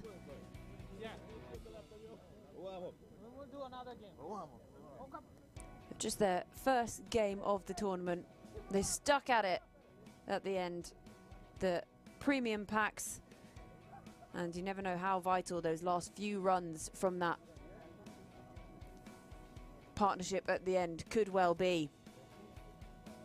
Well, when it comes to bowlers, you wouldn't mind looking at those figures if you're Imran Khan. 5 for him, 2 for Gerbash. He picked up the last wicket at the end there, and 1 apiece for Erasmus, Khan and Abhinder Singh. Sheldon Cottrell with 12 from his 2 overs without a wicket. And that is the story of the game. Premium Americans winning it by 55 runs. Convincing win for them. What a fight back from yesterday after that loss at the hands of the Windies. Premium Paks, well, there's some work to do. They've got to go back to the drawing board, but this is only their first game. They're beaten by 55 runs. And I believe the wonderful Roshni has the player of the match down for a little chat.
Back-to-back action here on day 2 of the American Premier League. Welcome to the post-match presentation. It was the Premium Americans versus the Premium Paks.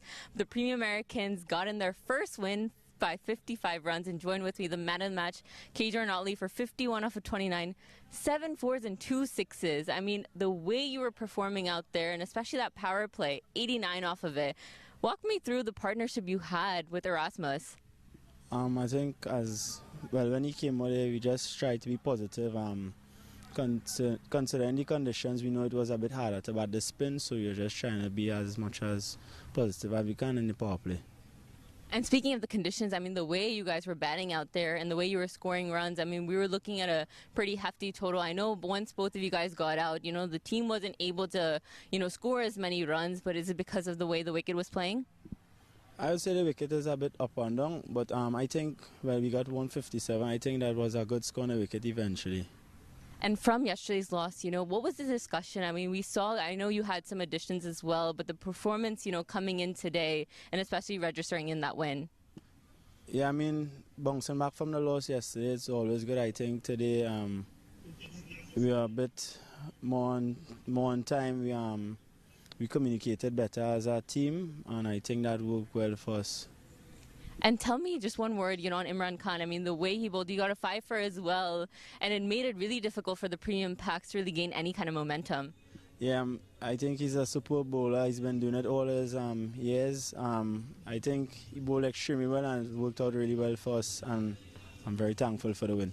And lastly, you know, thoughts on the tournament. You know, now you guys are coming in with a win. I'm sure the boys are going to be, you know, more motivated for the next game as well. Yeah, definitely. We look forward to the next game. Hopefully we can continue to stay in the winning column and go straight to the finals and go all the way. I wish you all the best. All right. Well, thank you so much for joining us here at the post-match presentation. We had 2 days of action. The first one, we had the Premium Indians win, then the Premium Americans. Join us tomorrow at 8:30 in the morning for more action.